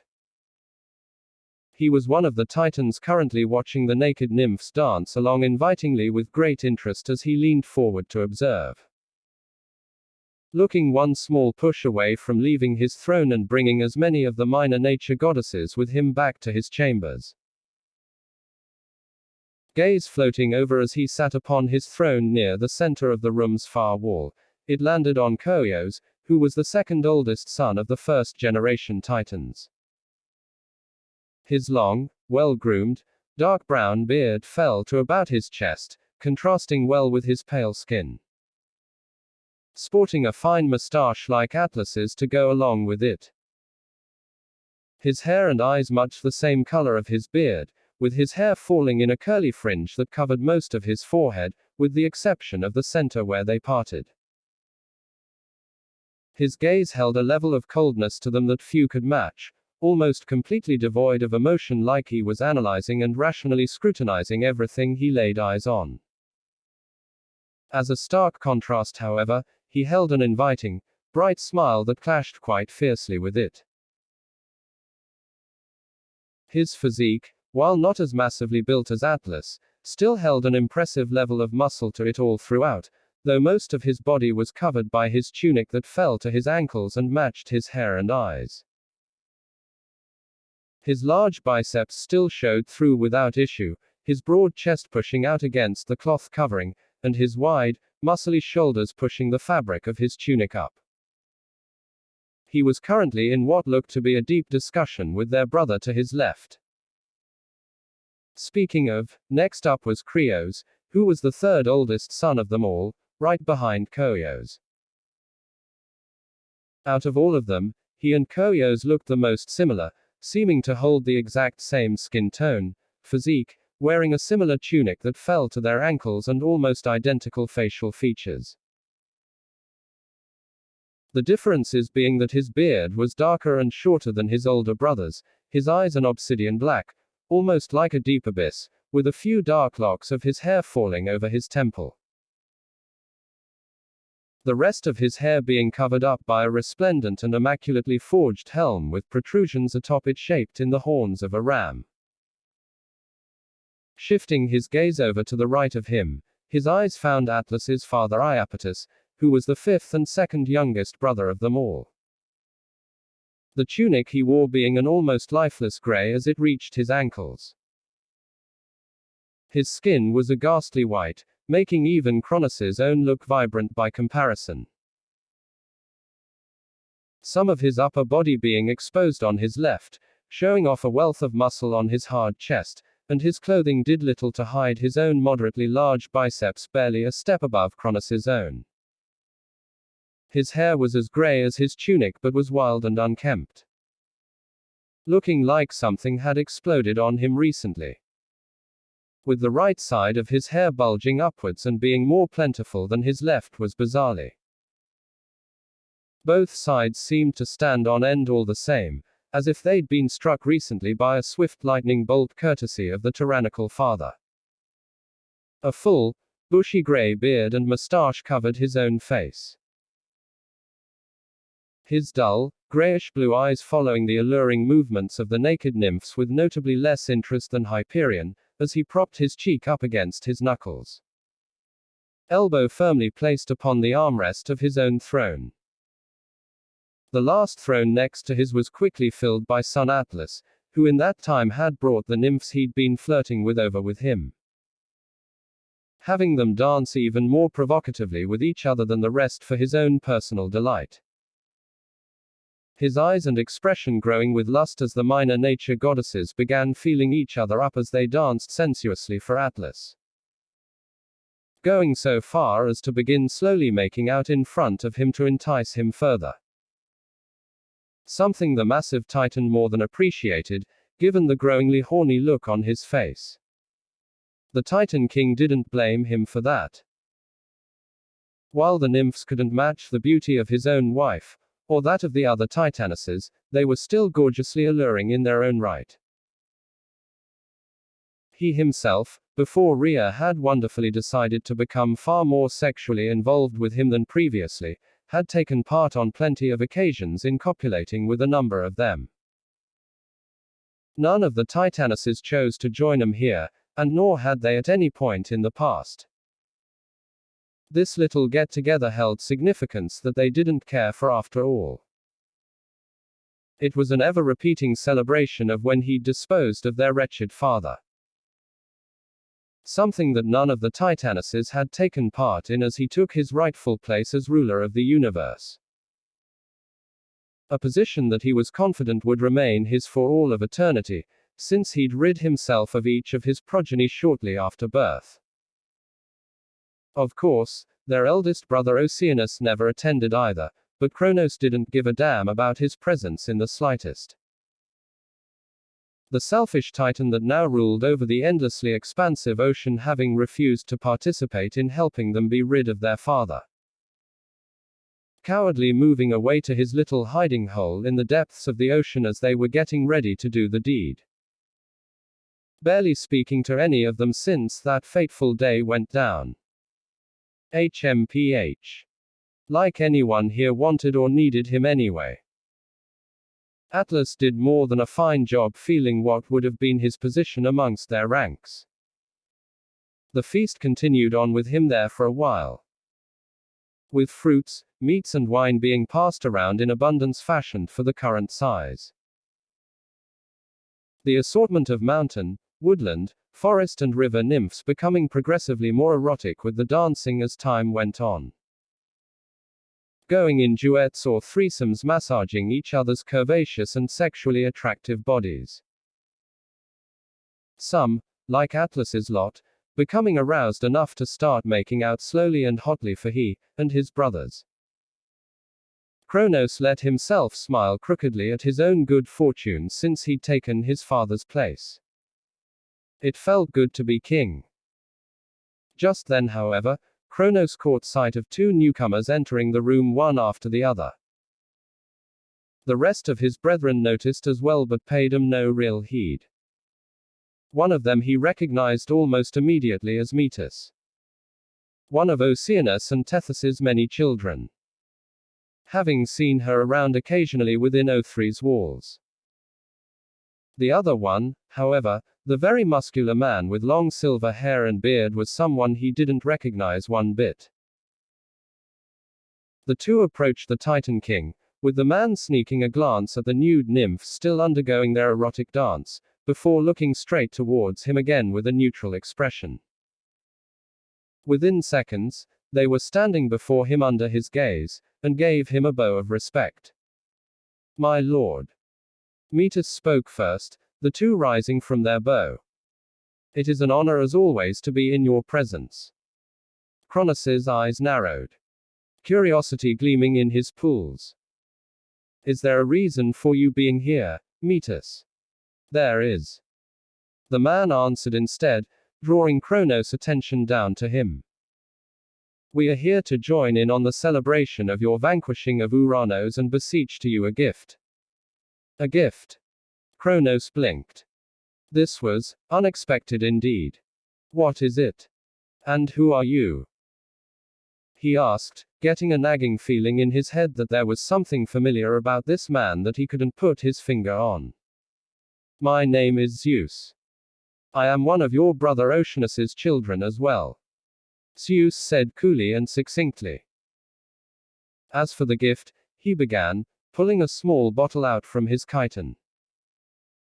"It's a potion made by my sister's hand at our father's request, to act as an apology to you, my lord." "An apology to me? Apology for what?" Oceanus and he had hardly interacted at all since he'd taken care of their father. However, in the few times they had in the last few centuries, he'd certainly never gotten the impression his elder brother was apologetic for anything.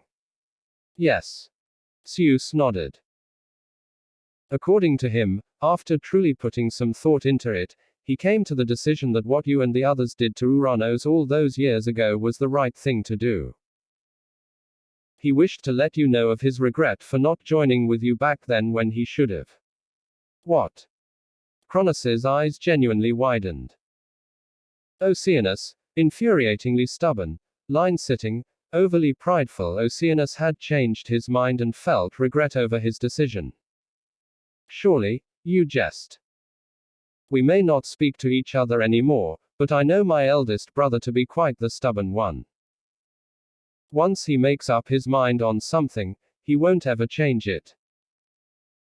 Believe us, Lord Kronos, our father has actually changed his stance on the matter." Metis spoke up this time, drawing the youngest first-generation Titan's attention again. "He hopes that you may be able to forgive him for his cowardice back then in not helping you. This potion," she motioned towards the bottle in Zeus's hand, "is an offering from him to you to show his gratitude in what you did, and to show you that he wants to be on good terms with you in the future." Him? Kronos scrutinized the duo with an unconvinced gaze. "If what you say is true, then why didn't he show up himself? Surely, if my brother meant such a thing, he would have shown up himself to hand me this. The fact that he would send his two children instead of coming himself speaks of insincerity on either his end, or yours." The Titan ruler's eyes narrowed like slits down at the two. Clearly suspicious. Tell me, what is your game? Nothing, my lord. We speak nothing but the truth. Zeus cut in immediately with a smooth and calm voice. Truth be told, our father would have gladly shown up himself, but unfortunately, he is indisposed at the moment. Indisposed? With what? Probably with Tethys. A somewhat condescending voice snorted to their left. The duo and Kronos turning the gazes towards the speaker, who turned out to be Hyperion. The Titan having had his attention drawn to the conversation with mention of the two's reasoning for being here. In fact, from what they, and especially Kronos could see, all of the Titans were now focusing their attention on them. The nymphs too, having halted their little show for their Titan overlords to listen in on the conversation. I'll bet he's too preoccupied having sex with her and spitting out more children to show up. With how many kids of his keep showing up over time, it honestly wouldn't surprise me. Seems to be all those two are good for these days. Siring more beautiful ocean nymphs to have sex with. Too preoccupied having sex. All the good for these days is siring more of my kind to have sex with. Metis's eye twitched in irritation unbeknownst to everyone in attendance, especially when she noted that just about every other Titan in the room, and even a number of the nymphs nodded in agreement at his claim. She quickly schooled her features though so as to not show how much what he'd said annoyed her. No doubt the comment would have annoyed both her parents as well. Her father especially had he heard that, as he much more so than her mother, didn't take kindly to insults like that. Even if the statement was partially true, seeing as he and her mother were indeed, most likely, having sex right now. Completely unaware of what was going down right now. What he says is true. Zeus commented, jumping on that explanation immediately. Bringing the full attention of the room back to him, as he smiled what appeared to be apologetically up at Kronos. He was going to come at first to give you this personally, but at the last minute, our mother beckoned him to their chambers. I'm sure you can understand why he accepted and opted to send us in his stead. Given you have a queen of your own and plenty other women at your beck and call.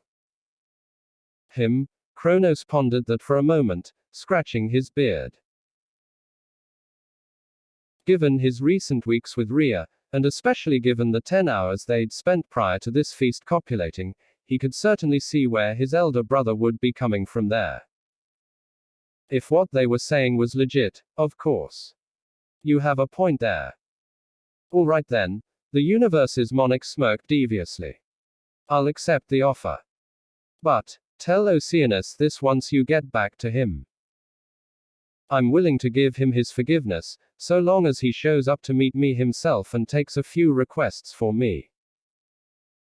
If what they said was genuine, there was no way he wasn't going to let this through without milking it for all that he could.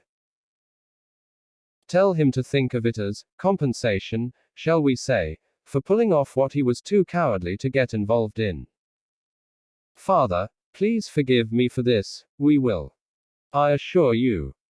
Metis replied with another respectful and courteous bow.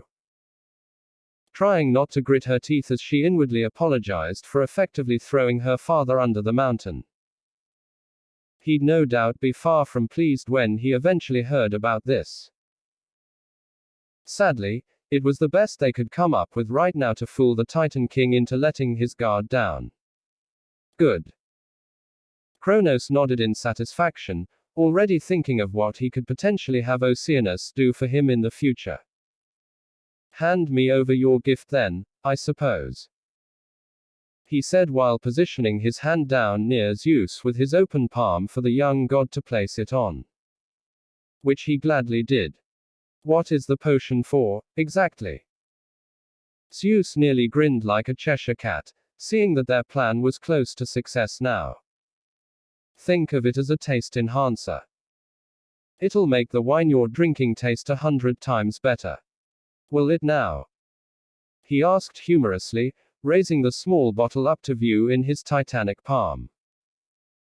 I guess I'll have to put that to the test. Ugh. Suddenly, Kronos' eyes shot wide open.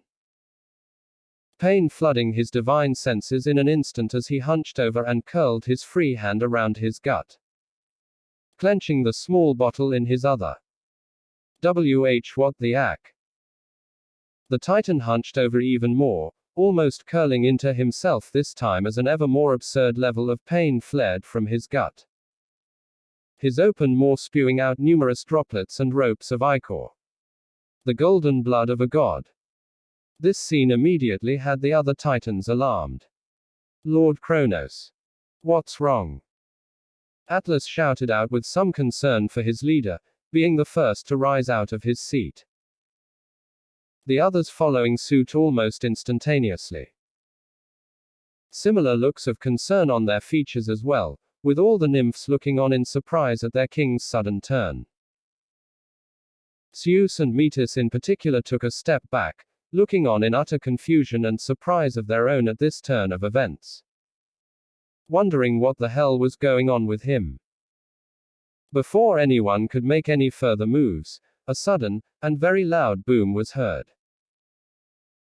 followed suit by Kronos' strangled cry of pure agony as he fell back into his seat, while his abdomen literally blasted open right before their eyes. A shower of ichor spraying out and gushing everywhere as the divine flesh of his gut burst open and flew outward from the sheer force of whatever had caused such a thing to happen, shocking everyone in attendance to their core at the gory and explosive display that none of them had been anticipating. Zeus and Metis ended up getting drenched by the falling ichor, causing both to momentarily shut their eyes. While they were closed, they heard multiple thumps around them, one taking place behind them, and the rest in front of them. When the two finally reopened them, however, it was to the sight of 5 fully grown deities drenched in stomach juice and blood lumped together on the ground. 2 of them male, and the other 3 female. Chancing a look behind them, they saw everyone else staring in horror and shock not only at Kronos, but also at the long, purple-haired god now crouching on the ground before them all, covered in the same stomach juice and ichor that the others. He was just as big as Zeus when it came to musculature, and as he rose up to stand fully, it was clear he was just as tall as well. Gripping his golden blood-soaked hands with what looked to be utter glee by his sides, before everyone there, he let out a victorious laugh that echoed throughout the hallowed halls of Mount Othries for a solid moment, leaving just about every onlooker stunned speechless. Just as soon as he calmed down somewhat, however, Beerus turned to look around the room he found himself in, an almost manic grin on his face as he scanned across every one of the shell-shocked titans and nymphs. The food and drink that some of them had spilled over, mainly drink from what he could see. Then to Zeus and Metis, along with his fellow brothers and sisters, before finally landing his sights on Kronos. The Titan laid out on his throne with his gut still messily smashed open, courtesy of himself, and a small bit of liquid dribbling out of one of his clenched hands to the floor. Oh, so sorry. Did I ruin the party? 5. The Olympian God of Destruction. Chapter 5. The Olympian God of Destruction. Chapter 5. Escape Part 2, A Prelude to War. Several minutes prior, within Kronos' stomach. Finally, Beerus smiled in satisfaction, his eyes snapping open and out of his meditation. A sense of utter glee hitting him as he brought his hands up and stared down at them as he slowly clenched them down into hard fists. He could feel the hum of an invisible aura almost, circulating harmoniously all throughout his being, responding perfectly to his will, without a shred of the resistance it had once given. he allowed the feeling of euphoria it brought on to wash over him like a magnificent tidal wave filled to the brim with raw, unimaginable power. The kind of power that reminded him of his previous power held as the destroyer god of Universe 7, which at this point to him, was already starting to feel an eon ago. It felt so similar to what he'd had, and yet different in numerous ways. But that last tidbit was not something that proved a hindrance anymore in calling upon it to his whims. His meditative efforts had paid off fully now, he could feel it. He was this divine power's master now, with nothing less than complete control of every last drop of it available. The acidic depths that he floated within began to ring ominously around his form. Almost as if able to sense what Beerus had achieved, and the foreboding aura that came with it as his amber eyes began to glow with the power he had now tamed. His lips peeling open into a toothy, vicious grin. Beerus. Hestia spoke up curiously from his right. The kind, gentle goddess looking over her brother several feet away as she felt the change in her twin almost immediately. Her glowing eyes shining as she felt a sensation of awe pass over her, which was brought on by the unseen wave of power that rolled over her, emanating from her sibling. She wasn't the only one who'd felt it though. Not even a second after she'd uttered his name, the rest of their siblings turned their full attention over to their elder brother. It's time. Beerus said, both to himself and the quintet of siblings around him. It's time. Poseidon was the first to perk up at this, parroting the other's simple statement to his left, as he pushed himself off the stomach's flesh wall. Now with a much deeper and more masculine voice as his deep green pools locked onto his eldest brother. The once child god having fully grown now into the appearance of a heavily muscular man like his brothers with a strong, square jawline with a mustache and close to chest level, thick, curly beard. His now much longer, wavy black hair swishing about over the stomach fluids of the bastard father's gut as it spilled out over his shoulders and would have fallen down by the middle of his back had he not been floating in stomach juice. Hey. I take it that means you're ready to get us out of here, brother. Arms crossed and back laid against the stomach wall close to Poseidon, Hades grinned almost like a madman, as he was seemingly the first to catch on. His appearance also having changed somewhat, now resembling a more mature, even more muscular man as opposed to the teen he'd been before. His hair having grown out like Poseidon's, only it was just past shoulders, as his facial hair followed suit. The beginnings of a beard he'd had in his teenage appearance now fully grown out, around 2/3 as long as his little brother's own. His thick facial hair was also more bushy than curly. Is it true? Are we actually going to get out of here now? Demeter asked hopefully just a few meters to the left of Hestia.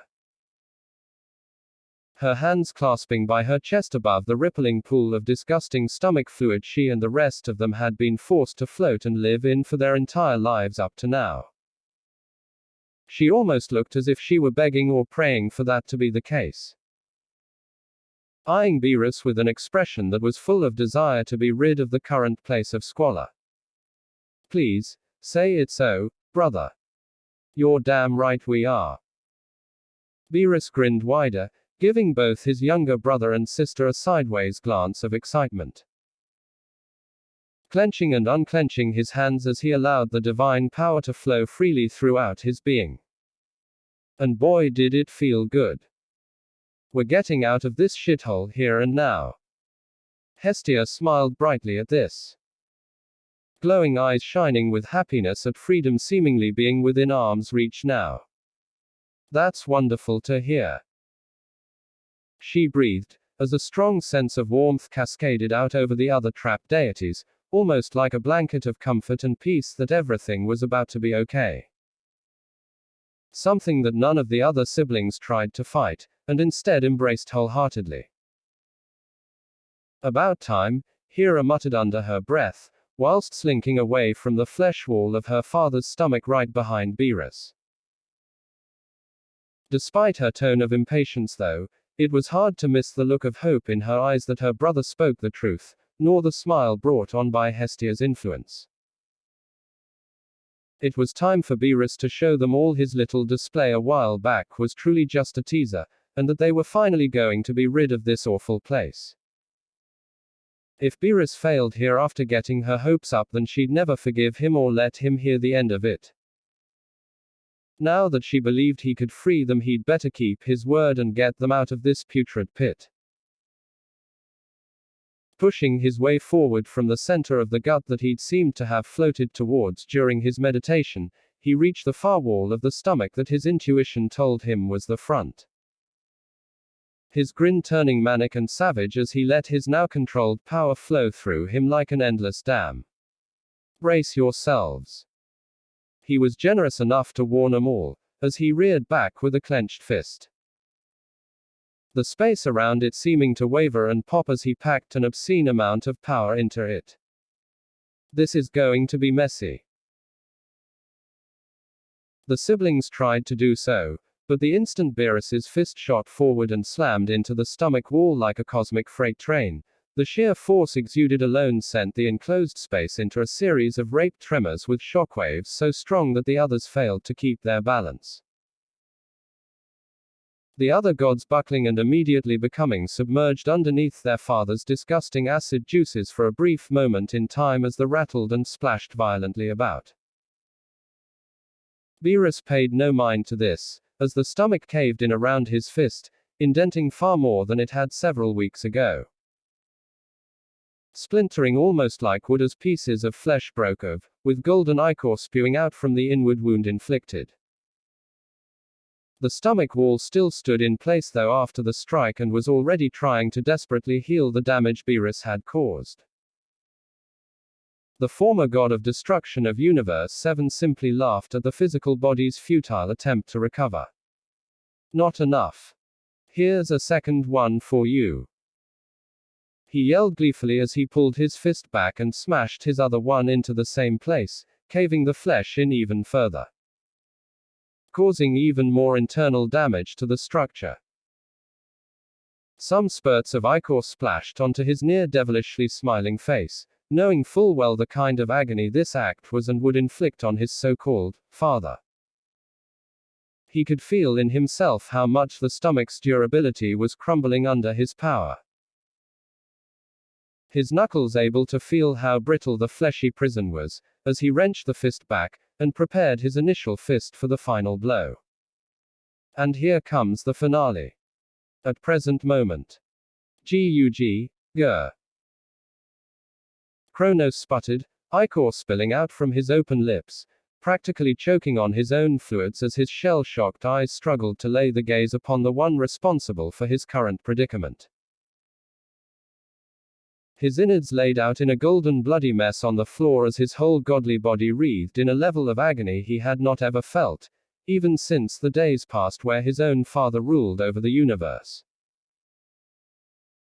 The feeling of his physical body's own gut literally being torn asunder from the inside out, leaving both his body and mind in a temporary state of pain-induced, debilitating trauma, even as the horrendous wound began the process of healing. The rest of the audience in attendance for the Titan Lord's less than savory disembowelment were not much better off. None of them able still at present moment to find any words to articulate what they'd just witnessed, or how to respond to the culprit behind such a gruesome display. Zeus was the first to somewhat recover from the shock of it all, and properly register the mockful words that the man had spoken, which were clearly directed at Kronos given that he was staring right at him. He could hear the light groans from the quintet of deities behind him, which given where they'd all come from, it didn't take him even a moment to realize who they were, or who the manically grinning god before him was. His brothers and sisters. Did he just? Metis whispered, eyes wide as saucers, her voice barely audible enough for Zeus to hear. He could tell by her tone that she'd figured out what had just happened, as had he, when he caught her eye and nodded. This had definitely not been part of the plan. His purple-haired older brother had just busted his and his other siblings away out of their father's gut with brutal force. A feat neither of them would have considered possible, nor would Rhea or Kronos especially, seeing as none of them would have had any way to develop the divine powers holed up inside the Titan Lord. Or at least, that's what they had thought before that happened, anyway. His elder brother had clearly proven that assertion false. You five all right? Beerus spoke up again with slight concern, this time addressing his siblings on the floor as he held pretty much everyone's attention. Zeus and Metis in particular, noting that his eyes never left the disemboweled figure of Kronos slumped over on his throne. Completely ignoring the rest of the titans and nymphs around him for the moment, as if they were inconsequential. We're fine, Beerus, Hestia's polite, feminine voice moaned back, bringing Zeus and Metis' attention over briefly to the five other gods, who seemed to have disentangled themselves and were steadily rising up to either their knees. The two able to deduce the one who'd spoke was the goddess with the brown tunic and glowing eyes, as she wiped off what looked like a small part of her father's intestine off the front of her cloth. A clear look of disgust painted on her face as she did so. Even knowing the current situation they were in, Zeus found his breathing hitching momentarily when he properly laid eyes on the glowing-eyed goddess, and the other two goddesses near her. Bringonthechaos, the gorgeous, his consort, as he had decided several days ago, Metis, while unbelievably beautiful in her own right, it was hard for him to decide if she was even remotely on the same level as the trio of goddesses before him. The trio seeming to each hold an unimaginable beauty to them that had his senses momentarily awash with lust. Especially her, he thought while looking almost star-struck at the middle goddess with long flowing chestnut brown hair and sharp, captivating hazel pools as she rose up straight on her knees. Her beatific features seeming to be in a class of their own the more he gazed at her. And the way her opening purple and white tunic showed an opening around her neck and chest area, giving him an ample sight of her bountiful, pale cleavage, for a split second, it felt like he was on fire on the inside. Damn it, what am I thinking? This isn't the time to be gawking right now. Zeus quickly shook himself out of his stupor, feeling a slight pang of guilt in his heart for where his thoughts were going, and how traitorous they were towards Metis, as he filed them away. There are more pressing matters right now than admiring such beauty, he thought while taking a quick glance around the room nervously at the assembled titans. While they had yet to move from their thrones to help his father, he had no doubt once they got over their shock, they'd be right on them. Ugh. I wish you could have been a little less messy with that, Hera remarked, in a mixture of relief at being free, and revulsion at what she was covered in.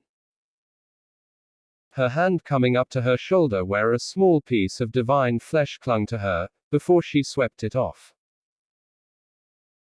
I'm not sure that would have been possible, Hera, the straw-blonde goddess to her left commented with a look of revulsion as she did the same with some small fleshy chunks clinging to hers, spitting out some nasty stomach fluid that had managed to get in her mouth.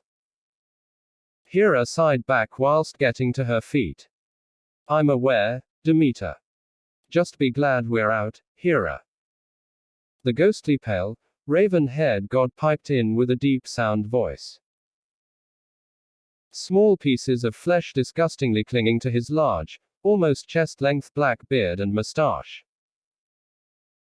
Something that unlike his three sisters he didn't seem to care enough to get rid of at present time, as he knelt down on one of his muscular legs.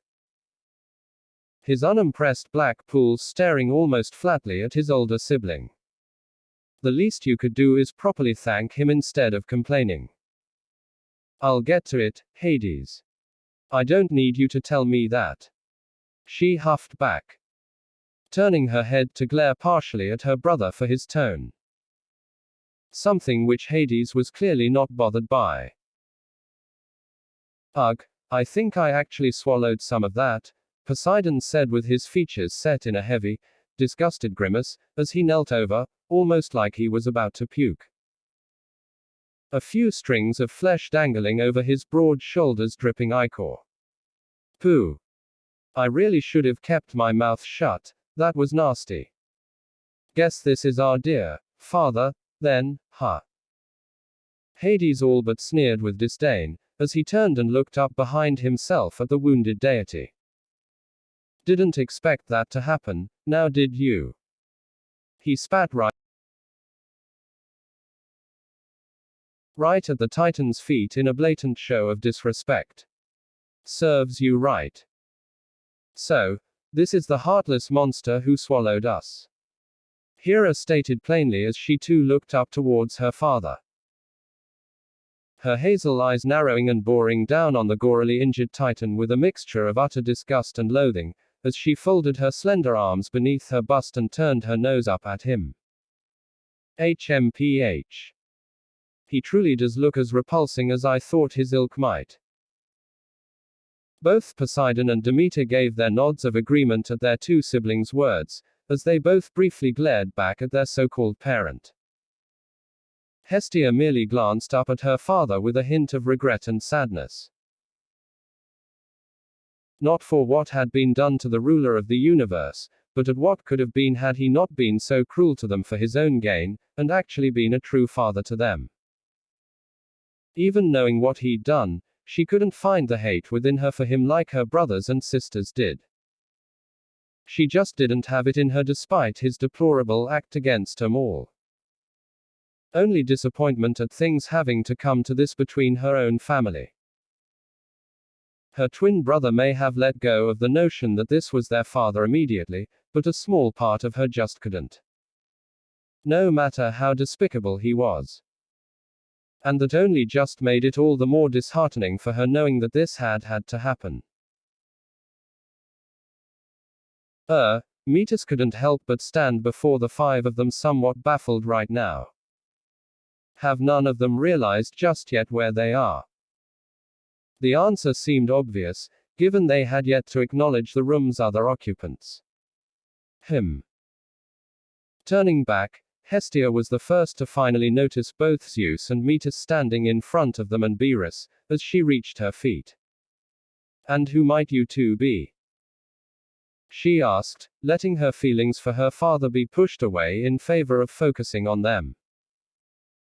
Her curious glowing eyes narrowing in on Zeus briefly, feeling a sort of familiarity towards him despite them having only just met. Hey. I'd say we have more pressing matters than who those two are, Hestia. Beerus informed with some bit of amusement. Though that wasn't to say that he didn't feel an odd familiarity coming off the guy as well. His words catching all of his siblings, Zeus included, attention as he jutted a thumb behind him.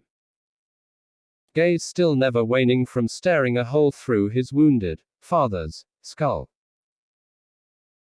Guess you didn't hear me before, but it looks like I may have crashed a party of sorts, and those who attended don't seem very happy with me at the minute.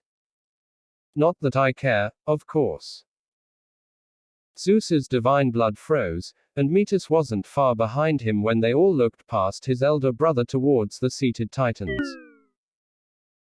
The looks of shock that had been plastered all over their faces had almost completely fallen by the wayside now.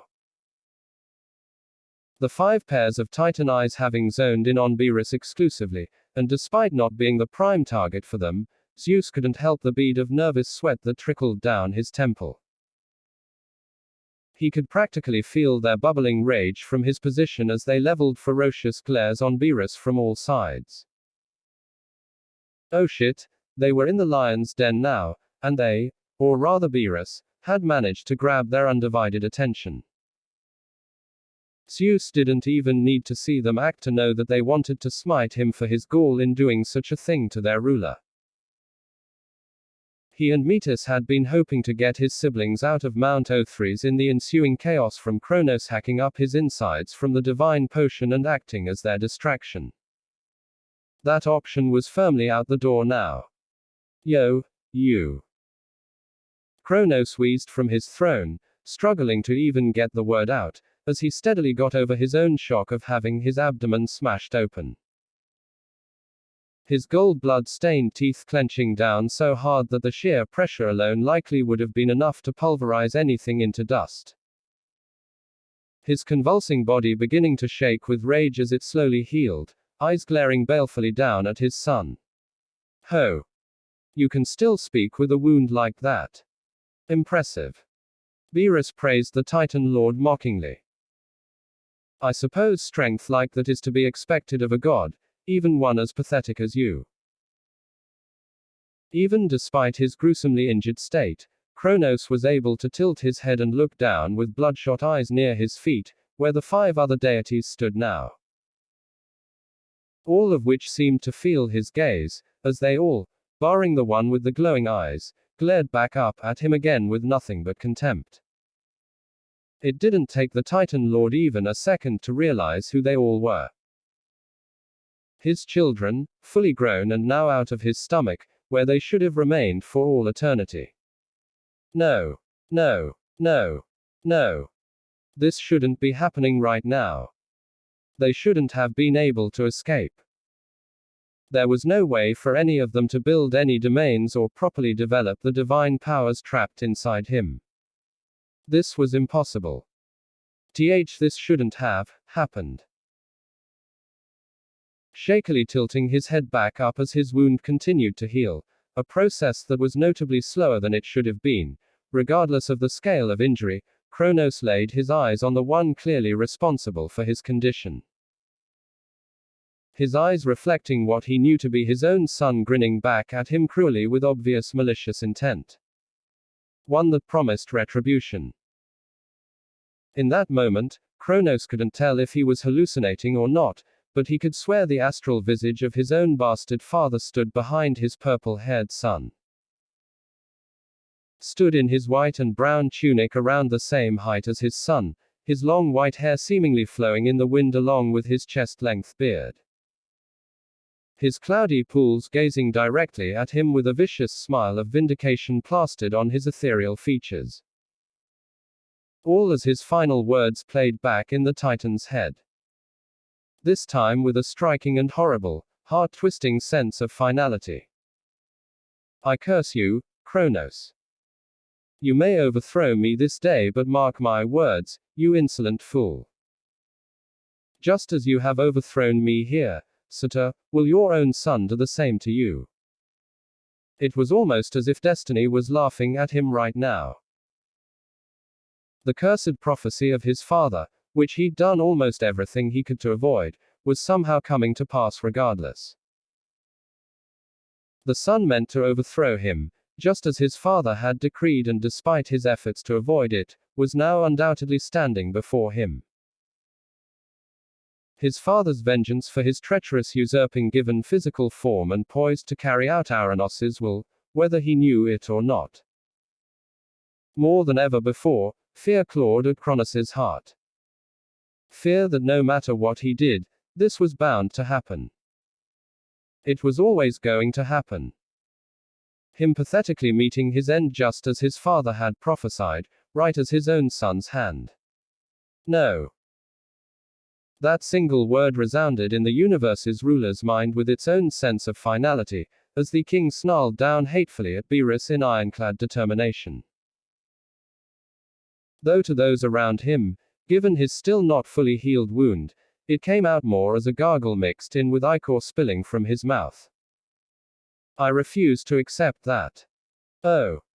Trying to make a stand already? Beerus asked rhetorically as he saw the Titan push his hands off the arm rests of his throne and attempt to rise. The movement was slow and labored, which was a given considering the hole he'd left in the god's stomach made was barely even a third of the way healed up and closed. That's fine by me. He cracked his knuckles. I think it's about time I put an end to your miserable existence. And naturally, he'd make it slow. He wanted to get the full enjoyment from making him suffer, after all. You'll do no such thing, you arrogant little shit. A deep voice bellowed from behind Beerus, as a large shadow was cast over him. Look out behind you, Beerus. Hestia yelled out in alarm, as she saw the towering form of Atlas in a startling show of speed quickly make his way behind her brother. His eyes glowing with divine rage as he reared a fist back, aiming for the top of Beerus's head, before striking down right where her twin was standing. The instant Atlas's fist made what looked to make contact with its target, a massive tremor billowed forth, along with a monumental shockwave from the sheer force exuded behind the strike of the muscle-bound titan. A sizable crater with spider web cracks forming over and past it. Not just the large castle, which was designed to withstand the titan's power, but what felt like the huge mountain itself shook violently. Everyone barring the titans struggled to keep themselves upright, as the blow threatened to split all of Mount O3 in half from the power of that single punch alone. An incredible feat considering that the mountain itself was also imbued with the titan's divine power to be nigh indestructible. Good grief, are you slow? Beerus's voice mocked nearby. Atlas, bent over from the punch, craned his head to his left where he heard it from. To his surprise, he spotted Beerus crouched on and stuck to the far wall over 20 feet off the ground, rather than below his knuckles as a bloody stain on the floor. And what was with that sluggish punch? Was that really the best you could do? Atlas growled with untethered fury in his eyes, as he made to rise up fully and give chase. Shut your moo-poo. Atlas was never given a chance to finish, as Beerus suddenly pushed his feet off the wall and rocketed himself forward with astonishing speed. He then clocked the hugely muscled titan right in the center of his face, on the bridge of his nose with a ferocious haymaker of his own. The impact sending off a huge bang that reverberated throughout the room, as though it was a bullet shot from a super-sized sawn-off shotgun. A sickening crunch followed it, as Atlas's nose was completely caved into his face. He was then sent hurtling backward at breakneck speeds towards the opposite side of where Beerus had been, flying past his own father Iapetus's throne and slamming almost head-first into the wall with a deafening crash. The magically enhanced wall barely stood up to the force of Atlas's frame smashing into it from Beerus's punch.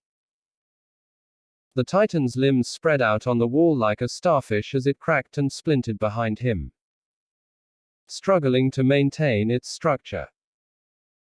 Golden ichor spewing forth down the titan's shattered and crushed nose down his chin, dripping in heavy drops to the floor. Now that's how you throw a punch. Beerus stated smugly and matter-of-factly, as he landed back standing on the crated spot he previously occupied before Atlas had swung with near-perfect grace. He just sent Atlas flying, Kronos thought in further shock at his son's capabilities. Quite like bursting out of his gut, that shouldn't have been possible. He should have had no way to know how to use his divine powers in any capacity, and adding on to that, he didn't have any domains to his name either. He wasn't the only one surprised by the move either, everyone else was too, though Beerus's siblings that had been trapped with him less so. Ugh, Atlas groaned nasally through his slowly mending nose, as his body fell off from the splintered wall. He landed on his feet with a nary a stumble in sight however, despite the blow he'd taken. His eyes filled with nothing but wrathful vengeance as he glared over at Beerus. You punk. Atlas's muscles suddenly began popping and bulging as an almost invisible aura coalesced around his bulky frame. Just about everyone in the room could feel a steadily rising pressure being released from the titan as he bent his knees, his feet digging into the floor as he prepared to charge. Beerus only smirked. Oh. Coming back for seconds. He rose up a hand and crooked a finger towards himself. Come and give it your best shot. Atlas roared as he did exactly that, his voice alone shaking the entire castle as his feet blasted himself off the ground.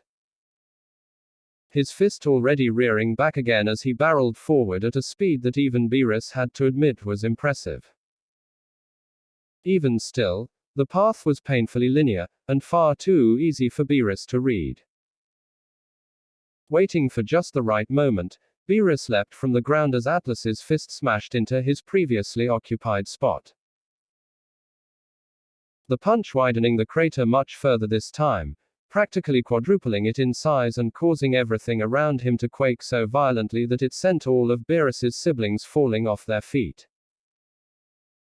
Hades and Poseidon landing roughly on their asses, while Demeter ended up stumbling into Hera in an attempt to remain standing. This only succeeded in knocking the two of them over chest first, with the former laying atop the latter in a rather compromising position, as Hestia fell on her side. Zeus was the one exception, who thanks to having some proper use over his divine power, was able to keep himself rooted to his feet, but only just barely.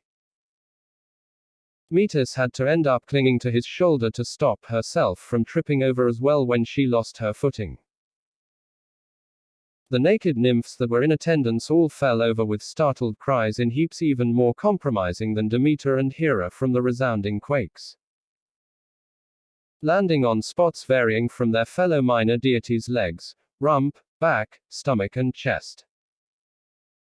A menagerie of limbs jutting about as hands and feet accidentally groped and prodded around just about every part of the female anatomy. The Titans themselves, however, remained completely unfazed once again by the insane tremors brought on by Atlas, despite their increased ferocity.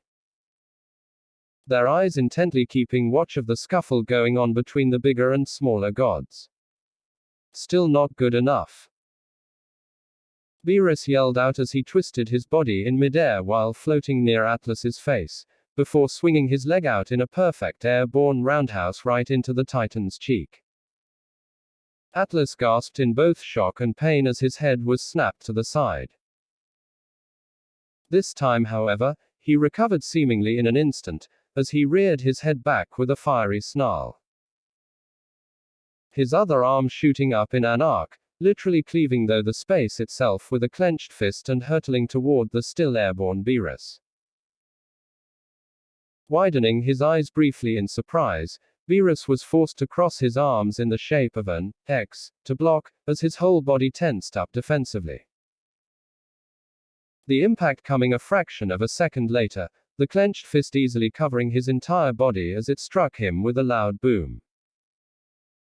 His smaller frame then sent flying off at mind-boggling speeds into the far wall by the entrance of the room. His body crashing harshly against the magically reinforced stone of the thinner wall not a second sooner, smashing straight through it and forming quite the sizable hole from the impact. A cloud of dust quickly forming afterward around it, covering the new hole from view temporarily. Beerus.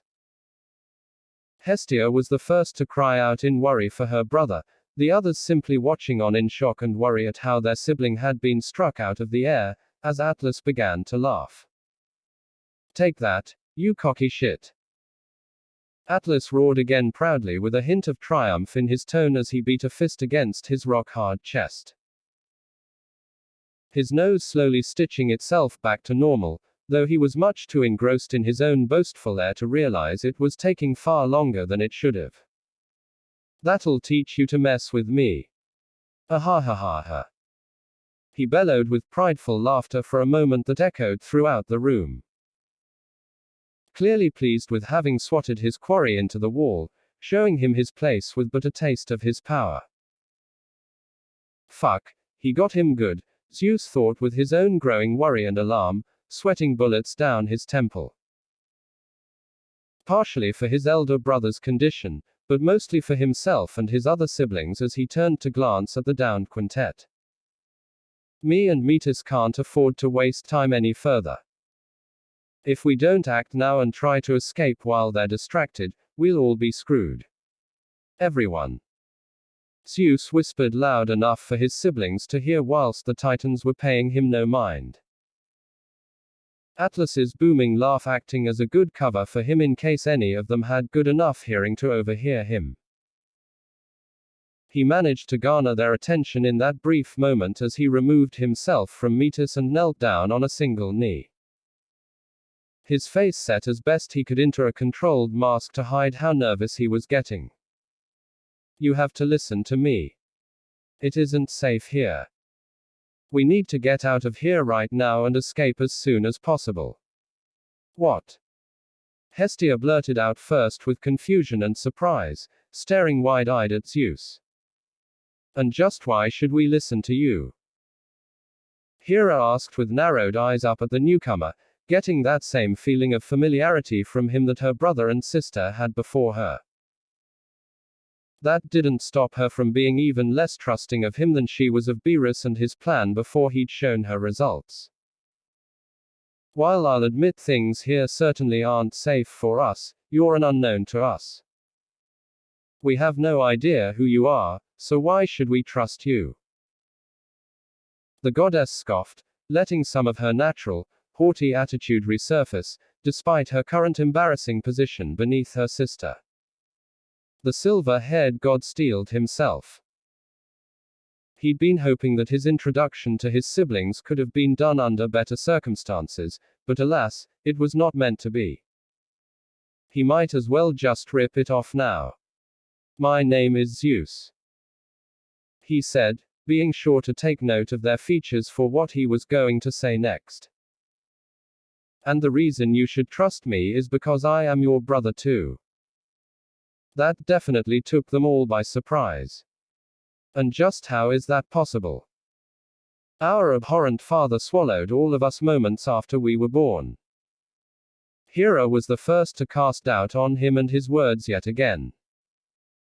If what you say is true, then why weren't you swallowed like us? Because your mother tricked him into devouring a stone wrapped in blankets instead of him. Kronos never noticed the difference, according to Rhea. Metis chose to pipe in to help her partner convince his siblings of their just intent. She had grown sick and tired of watching her own children be eaten, so she spared Zeus that fate while trying to think of a way to save the rest of you. That's why Zeus is here, why I'm here, to rescue all of you. What she speaks is the truth, brothers, sisters. Zeus decided to speak a little softer, seeing the shocked expression on his siblings' faces. I know this must be quite the revelation to take in, and I know you all will most likely have plenty of questions, but we don't have the time for those now. We can speak as openly and candidly as we like when we get out of here and get to somewhere safe. Things are spiraling out of control, and if we don't try to escape here while we can, things will only get worse for us. But what about Beerus? Hestia piped back, her glowing eyes full of nothing but concern and worry as she glanced over at the hole her twin had been drilled into. Zeus hung his head at the mention of their other brother. A solemn look on his face as he said something that he despised having to even acknowledge the possibility of, after coming so far to rescue all of them. Unfortunately, as much as it pains me to say it, we may have to leave him behind. The youngest born of Kronos and Rhea saw the looks he got from his siblings at that. From the shock and horror of being told to potentially leave the one who'd freed them behind, to the utter disgust in other cases at what he'd just admitted they may have to do. He didn't blame them for it, for he too felt bad for even suggesting it. That said, the Titans had zeroed in on him now, which meant it would be next to impossible to get to him and escape with him in tow. Heck, even escaping without him was going to be challenging right now. He and Metis had their original escape route planned out, but it required them to get out of the room from the doorway first. Something that'd be hard to do without being spotted by any of the Titans. Before any of them could attempt to protest such a thing, Atlas finished his booming laugh and continued with his spiel against their brother. You were a fool to so brazenly assault and threaten Lord Kronos, and even more so to try and fight me at all. You are still but a fledgling god, while I am the Titan of endurance and strength. Atlas boasted arrogantly evermore, swelling up his own ego and denigrating Beerus's efforts. You should have run when you had the chance, little man. If you had, you might have been able to spare yourself the pain I will personally inflict upon you for your transgression against Lord Kronos. Almost every one of the Titans smirked at that. Typical Atlas, as far as they saw it. All now believing that the buff Titan had the situation under control by his lonesome dealing with the upstart. All except for Kronos, who'd stopped trying to stand for the moment, and watched on with a calculating eye. His paranoia reaching new heights as his instinct screamed at him that Atlas was counting the young god out far too soon. His instinct was proven right after only a few short seconds of silence. Hey, the sound of chuckling could be heard coming from the hole after Atlas finished his ego-swelling speech. Before long though, it quickly morphed into full-blown laughter that echoed throughout the room. Ha ha ha ha ha ha ha ha ha. The sound of Beerus's hysterical laugh brought the attention of his siblings and Metis back to where he'd been punched with bewilderment. Atlas's brows knitted in confusion at the laugh, and he wasn't the only Titan confused either. There was something carried within the laugh that also made him tense with apprehension, though he had no idea why. You call me a fool, do you? A distorted shadow appeared within the dust cloud, slowly forming in the shape of Beerus's body therein. You said I should have run from you. Another bout of laughter followed, as though a hilarious joke had just been uttered. You give yourself way too much credit. Honestly, landing one punch and you think your victory is assured. And you have the gall to call me arrogant. The dust slowly dispersed as a hand gripped onto the side of hole in the wall.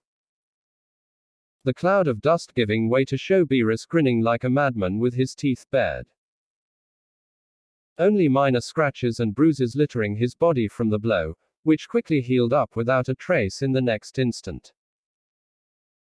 The only evidence remaining that he'd taken such a hit being the small trickle of ichor spilling from the corner of his lips. He took a blow like that with only minor injuries. Metis almost felt her mouth fall open in shock and awe as her lover's brother re-emerged. Zeus wasn't far behind her as well, whilst the rest of his siblings seemed to gain looks of relief seeing him okay. The naked nymphs, who had yet to disentangle themselves, guffaw openly at the newcomer taking such an attack from Atlas of all people. Even the Titans, bar Kronos, were taken aback. Their smirks quickly leaving their faces at the sight of the grinning fledgling deity who'd just taken a hard shot from Atlas dead on as if it wasn't a big deal.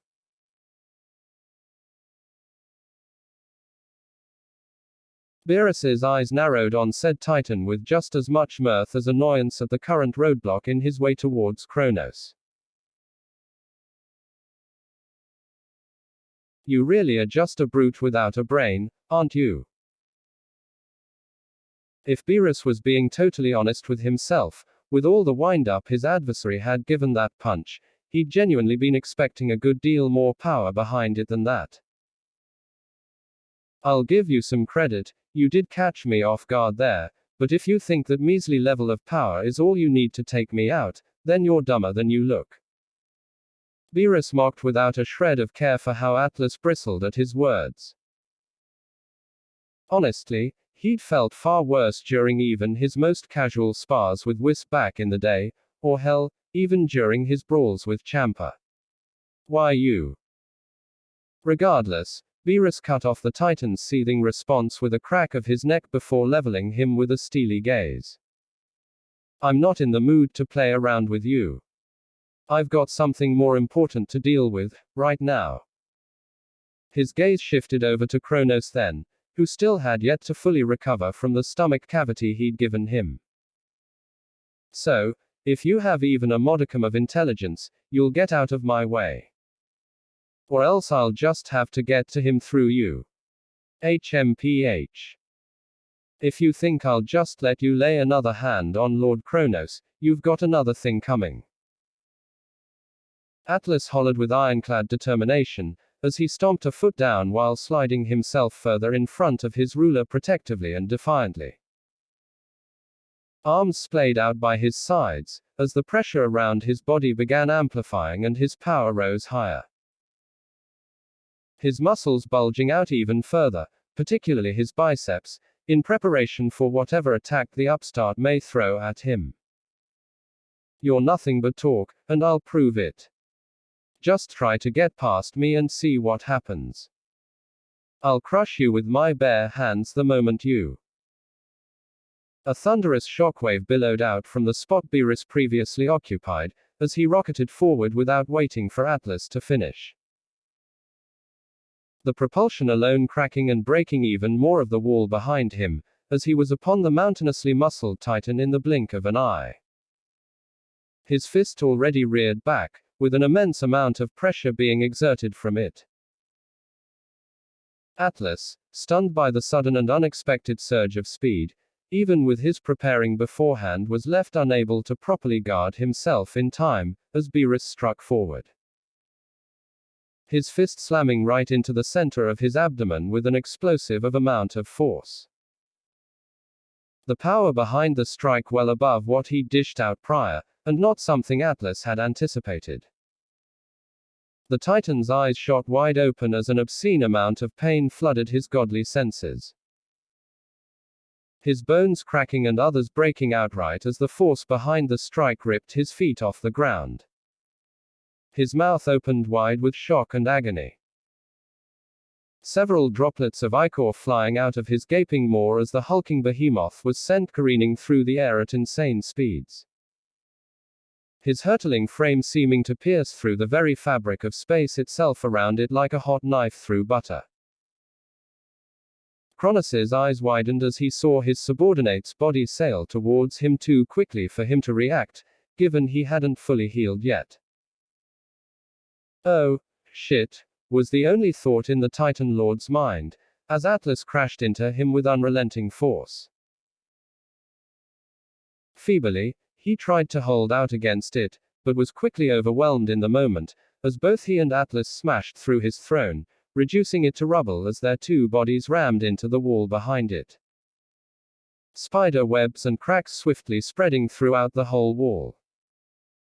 The magic enhancing it enough to only just barely survive the collision, but its foundation was on the brink of crumbling altogether. The resulting shockwave that burst forth from the collision being enough to almost knock Zeus right on his ass alongside Hades and Poseidon. HMPH. Nothing but talk, huh? Beerus remarked with a clenched fist raised by his side, as he landed back on the ground near the center of the room in a crouch this time. The muscles in his divine legs tensing as his feet prepared to propel him off the floor. How's this then? Just as Beerus was about to shoot forward though and begin his much-awaited revenge against his father, his instincts screamed at him to move out of the way. Knowing better than to ignore them, Beerus quickly pushed himself back just as a blindingly bright, large beam of white light came barreling forth from the left side of the room. It was narrowly avoided by a minute fraction of a second, a radiant glow to it, that despite no heat being emitted from it, promised to incinerate if it touched him. Easily big enough to engulf his entire body. Beerus's eyes widened further as the end of the beam curved after it flew past him by a number of feet, redirecting itself right back towards him. Its frightening speed keeping home on his toes as he was forced to dodge the blatantly obvious homing attack once again, this time by leaping forward into a somersault that took him well over the blast yet again. The former god of the now defunct Seventh Universe turning in midair to watch the blast as it curved toward him yet again, as he landed skidding back on the floor. Beerus's ears then perked up in alarm as he heard several gasps close behind him, which made his head swivel to look behind him. They widened even more when he realized he'd just unintentionally brought himself within almost breathing distance of his siblings and whoever the other two were who were watching. He didn't so much look this time as feel the beam of light approaching him rapidly. Everything close to it being bathed in its radiant glow, and Beerus knew that he could still dodge it without too much issue. He knew that for an attack back during his days in Universe 7 that was capable of harming him, he would have done so without delay and charged straight for the fool choosing to challenge him. Which was pretty much exclusively fellow destroyers. He was too close to them now though. If he leapt out of the way, his new brothers and sisters would absolutely get caught in the crossfire before the beam righted its course again. Had it been Champa standing or laying there, he wouldn't have hesitated to leap out of the way again, as his now long erased, fat-ass brother could handle an attack like this hitting him. His new siblings though, they'd relied entirely on him up to now, and clearly had no true control over the divine power he was sure they had just as he did.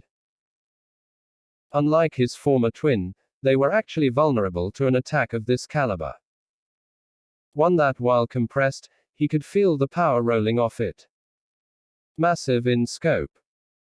And while not enough to make him nervous if it were just him, it was definitely enough to give him pause. And that wasn't something he freely admitted to himself often. There was no way their bodies currently wouldn't be vaporized if it hit them. He knew they most likely had a healing factor like he seemed to have, but he seriously doubted that as they were now, it would be anything remotely good enough to save them. Given they didn't have control over their own power like he did. He surveyed each of their expressions in that short moment, before his eyes inevitably caught his new twin Hestia's. Her glowing pools wide with alarm and fright now with the blast hurtling towards them. Not just for herself and their siblings, but for him as well. In that instant, Beerus's eyes hardened as he made a choice to do something that he couldn't for the life of him ever recall doing during his days back in his former home universe. A move that was shades of that goofball scion who had gotten him a pardon from erasure, and a move that up to now, he couldn't have seen himself doing unless it was expressly to his benefit. He turned away from them fully with a bestial snarl, his whole body rippling with this new godly power as he brought more of it to the surface. His hands pushing out forward as a barely visible, but potent dark purple aura coalesced around them and the rest of his body. His teeth grit down as the beam struck home on his palms, and his feet were forced to dig into the floor, pushing up magic-infused stone in a small trench behind both his heels. The beam of light fought against him, prickling against his skin as it tried to eviscerate him. Beerus growled at the mere thought of it. As if he'd allow something like that to happen to him against something like this. Ha! The purple-haired deity screamed out a familiar battle cry as his power rose further, quickly overwhelming the beam of light blasting into his palms. His aura-coated fingers digging into the beam itself, as it immediately began to distort and waver in his grasp. A fraction of a second later, his hands parted the beam and tore it in two. The split beam quickly dispersing harmlessly on either side of him right after. Damn it, Goku, you've really rubbed off on me more than I'd thought. Even dimensions apart, that idiot was still influencing him. The thought would have been morbidly amusing had it not been for his current situation. You unbelievable, Mita's thought with heightened surprise and awe while clutching onto Zeus. Beads of sweat pooling from her temple as her eyes stared at Beerus's back.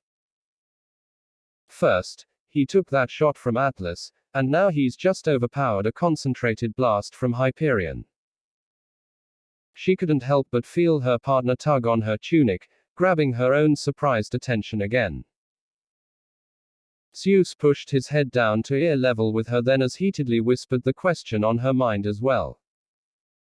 Metis, how in the world is my brother doing this? I don't know.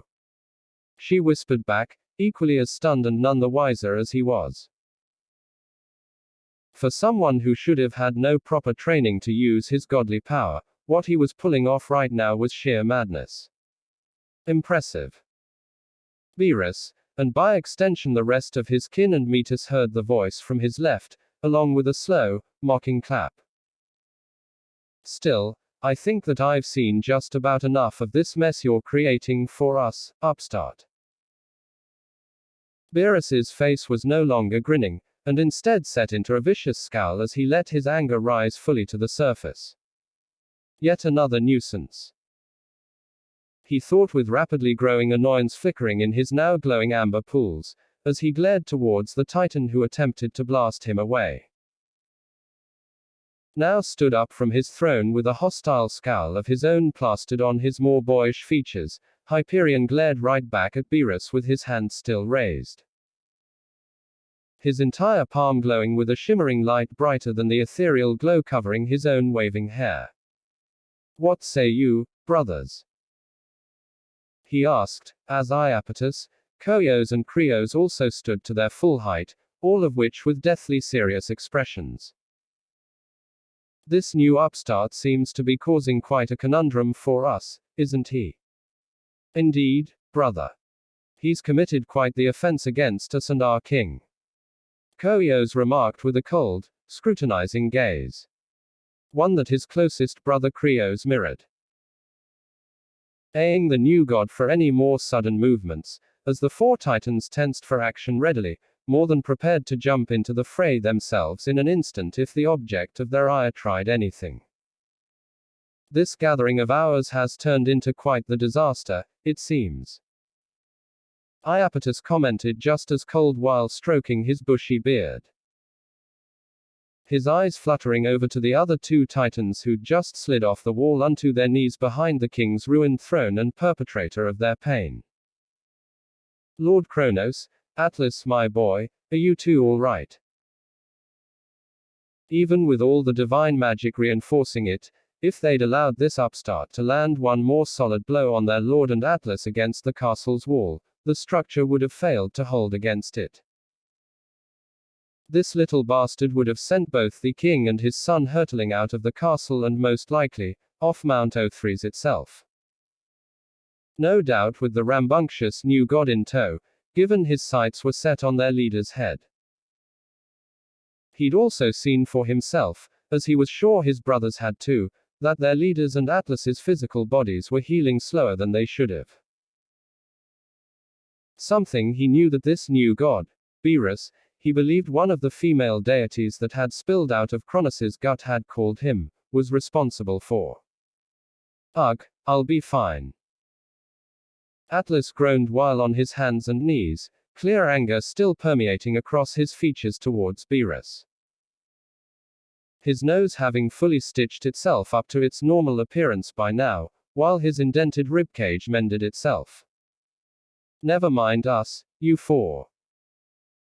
Kronos hissed with nothing but spite, as he raised himself up enough to look down at his recently released children, Beerus specifically, with nothing but contempt. That one is dangerous, he said while pointing at Beerus, as a tone of authority entered his voice. Do what you must to take him down right this minute. And what of the rest, my lord? Krios asked in a deep baritone, as he and his brothers began to build their power.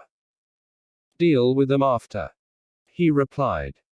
We'll throw them all into Tartarus. The purple-haired one, however, is to be your number one priority to take down. He presents a threat to us all and my rule if not taken care of here and now. Taken care of here and now, Metis thought with increasing alarm. The thought of being sent to Tartarus alone was chilling enough, but the way Kronos had singled Beerus out like that, could only mean one thing. He planned to use his scythe on him when he recovered.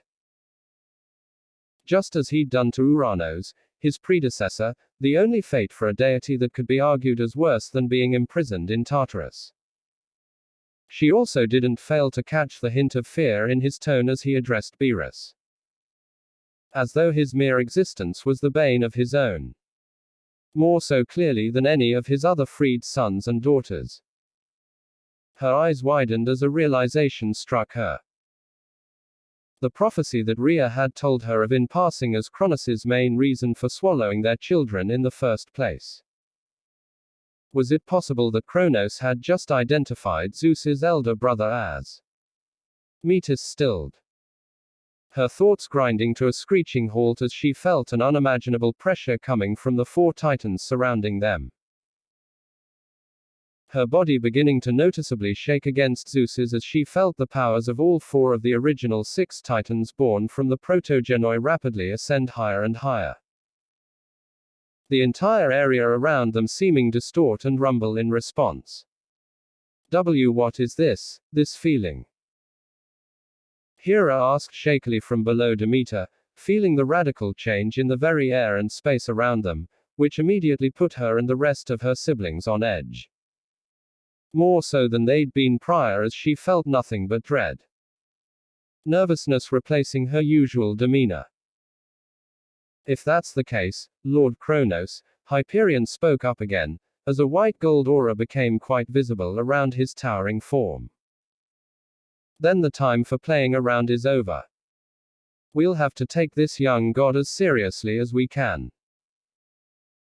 Iapetus said with a tone colder than ice, as a milky white aura became just as visible around him. You've done well to make a mess of things so far, upstart. Koios stated coolly, as a similar grey aura enveloped him. But that ends here and now. Krios finished with a deadly tone of finality, eyes akin to that of an executioner, as his body adopted an orange-gold aura. The nymphs seemed to sense what was about to happen as soon as they saw the Titans' divine auras show.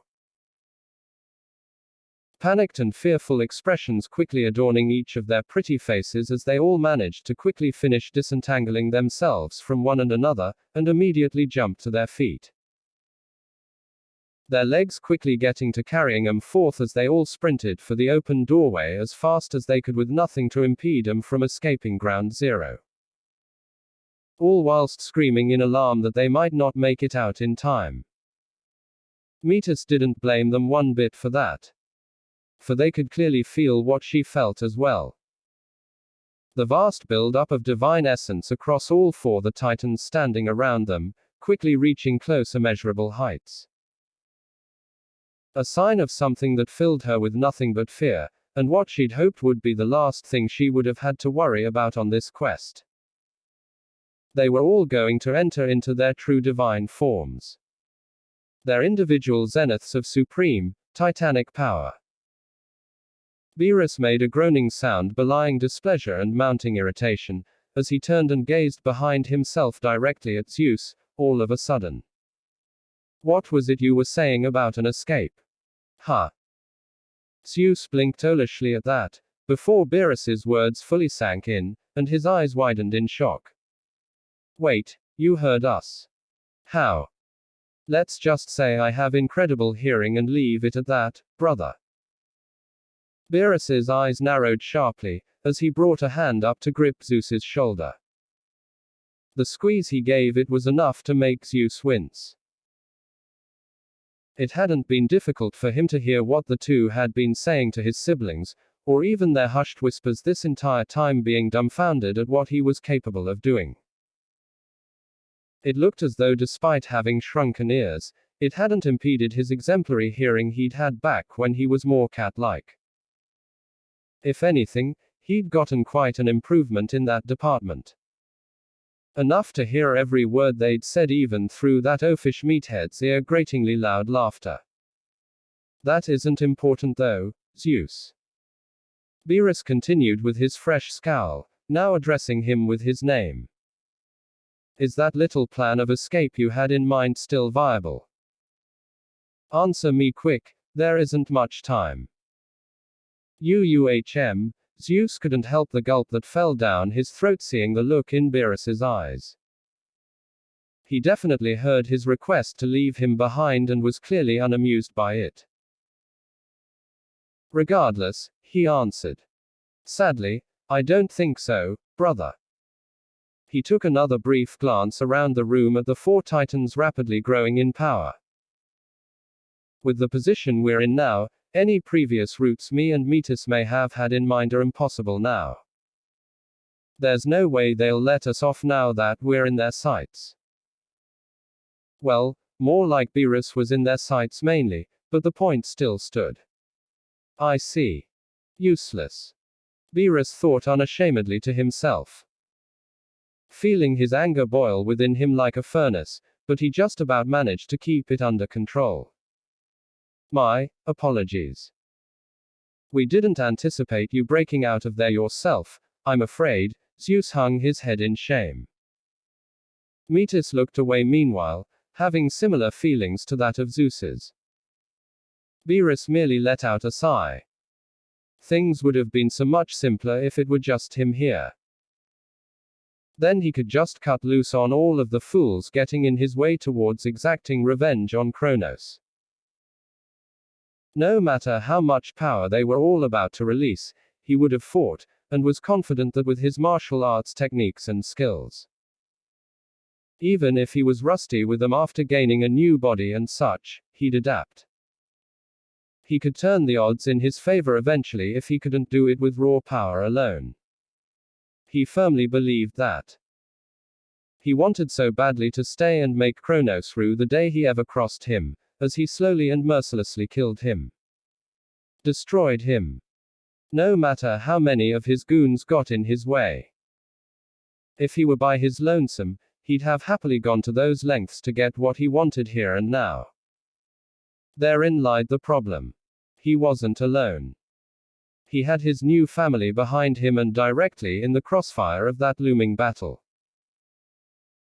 A handicap that would absolutely impede his performance, especially if one of these bastards decided to take a pot shot at them rather than him. Fuck. This day of freedom that he'd waited for was not going at all how he'd envisioned it. He could almost hear the specter of Whis chuckling at him, reminding him that he'd never been good at predicting the future. As much as it pissed him off to do this, given the current circumstance, if he wanted to ensure they all got out of here, he'd have to, ugh. He couldn't even say the word. It was like an insult being slapped right into his face. If you could get us out of here, then we could bring you all back to a safe location. Metis spoke up, grabbing Beerus's gaze and interest. Oh. How do you intend on doing that? I'll show you if we can manage to get out of here. She replied back with enough confidence in that statement that Beerus was at least willing to give her claim the benefit of the doubt. We just need to make it out of this castle, and off the peak of Mount Othries itself. Beerus looked back towards Zeus and saw him nod in agreement. Whatever it was she was talking about, he was aware of it.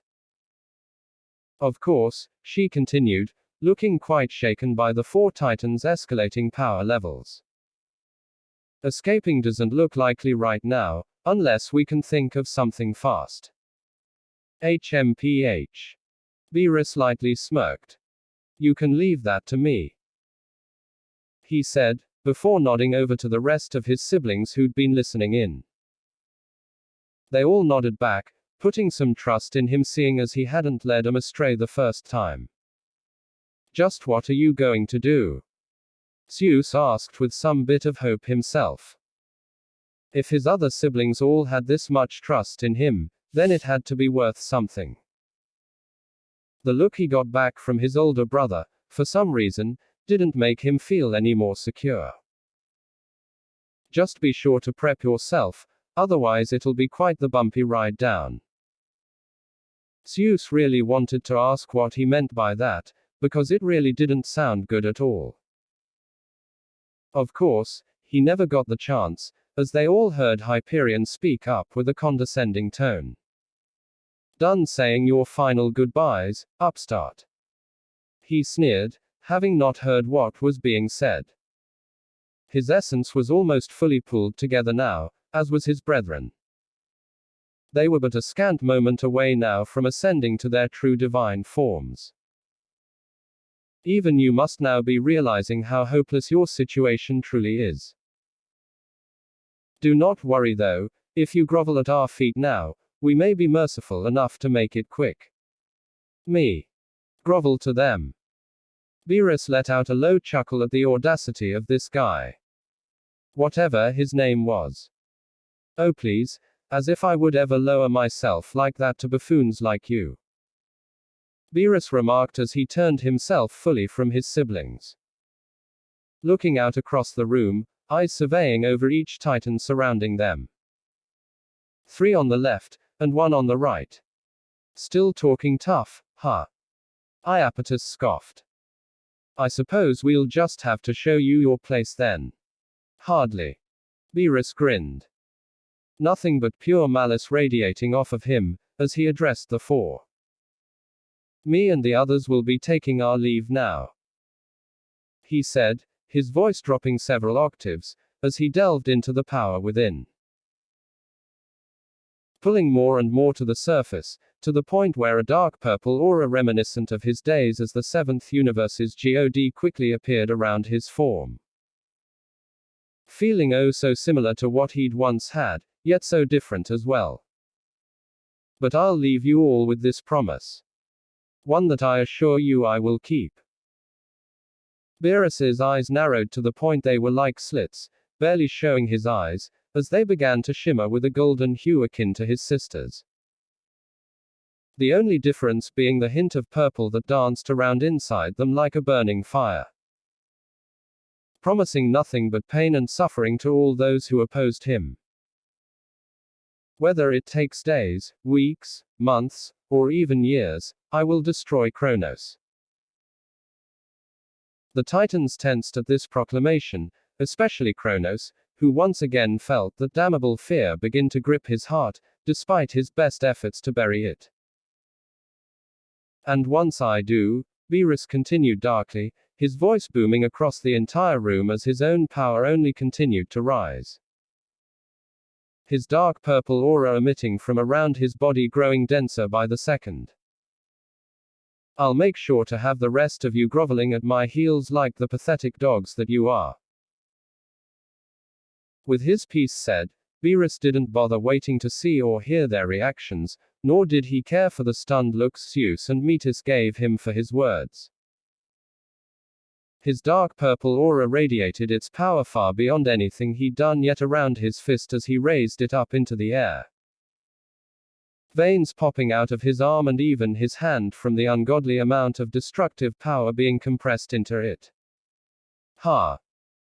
And then, with one last roar surging forth, Beerus plowed his fist into the floor with all his might. What the? Was all Kronos was able to shout out in shocked alarm, as the ground beneath them all cracked before caving in. A massive shockwave bursting forth from the collision of Beerus's fist into the ground as it burrowed in wrist deep, rippling everywhere around and below them as far as they could see. Not even the Titans this time could hold their balance, as each of them wobbled where they stood, as everything in the room seemed to tilt in 2 separate directions. Like a large bomb had just gone off and taken with it any semblance remaining of structural integrity. Magic enhancement be damned. Zeus's eyes all but shot out of his skull at what his brother had just done, as did Metis, and even his other siblings to a lesser degree. All of them fully alarmed as the ground fell out from under them, crumbling into little more than useless chunks of stone and rock as they all fell from where they'd once stood or laid. Before he or anyone else knew it, the air began to whistle against their ears and bat harshly against their bodies as they all began rapidly descending off of Mount Othries itself. There, we're off of the mountain. Beerus yelled over the rushing wind, smiling like the Cheshire cat at the duo with his aura receded, as Metis fell right by Zeus with a shell-shocked expression. Said Oceanid turned to look over at the grinning, purple-haired god as they all three fell at growing velocity. Eyes wide with disbelief. He looked so casual right now, as if they weren't all plummeting towards the ground. Don't give me that look, girl. Beerus reprimanded over the rushing winds. His voice still coming across clear and succinct. Did you already forget what you said to me? You told me that you two could get us to a safe place if I got us all out of there. I kept up my side of the deal, now it's your turn. Ah, right. She nodded. The method was unexpected, and something she might have called impossible given the protections the mountain and castle had, but he'd gotten them out of there all right. Everyone. She called out as loud as she could, grabbing all of their attention. Get close to me and Zeus and grab on. You better not have been lying when you said you could bring us all to a safe location, girl. Hera screamed out, somewhat mirroring Beerus's tone, as she and the rest of them managed to inch their way close enough to grab onto either one of the two in the constant free fall. Because I swear if you were. I wasn't. Just make sure you're holding onto us, all right?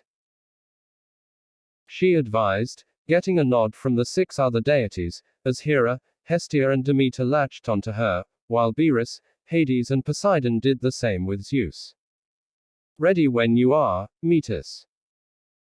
Zeus called out, his hair flapping about erratically against his face, as his body began to glow an illuminating light.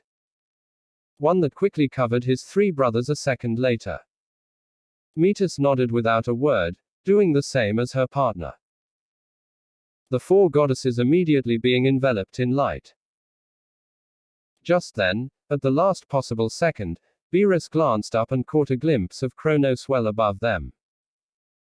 What looked to be a scythe pierced into what remained of the mountain's hide. He was certain that the crooked prick was glaring down balefully at him. He could just feel his gaze burning into his skull. Beerus simply gave a cruel grin up at him, using his free hand to flip him the bird.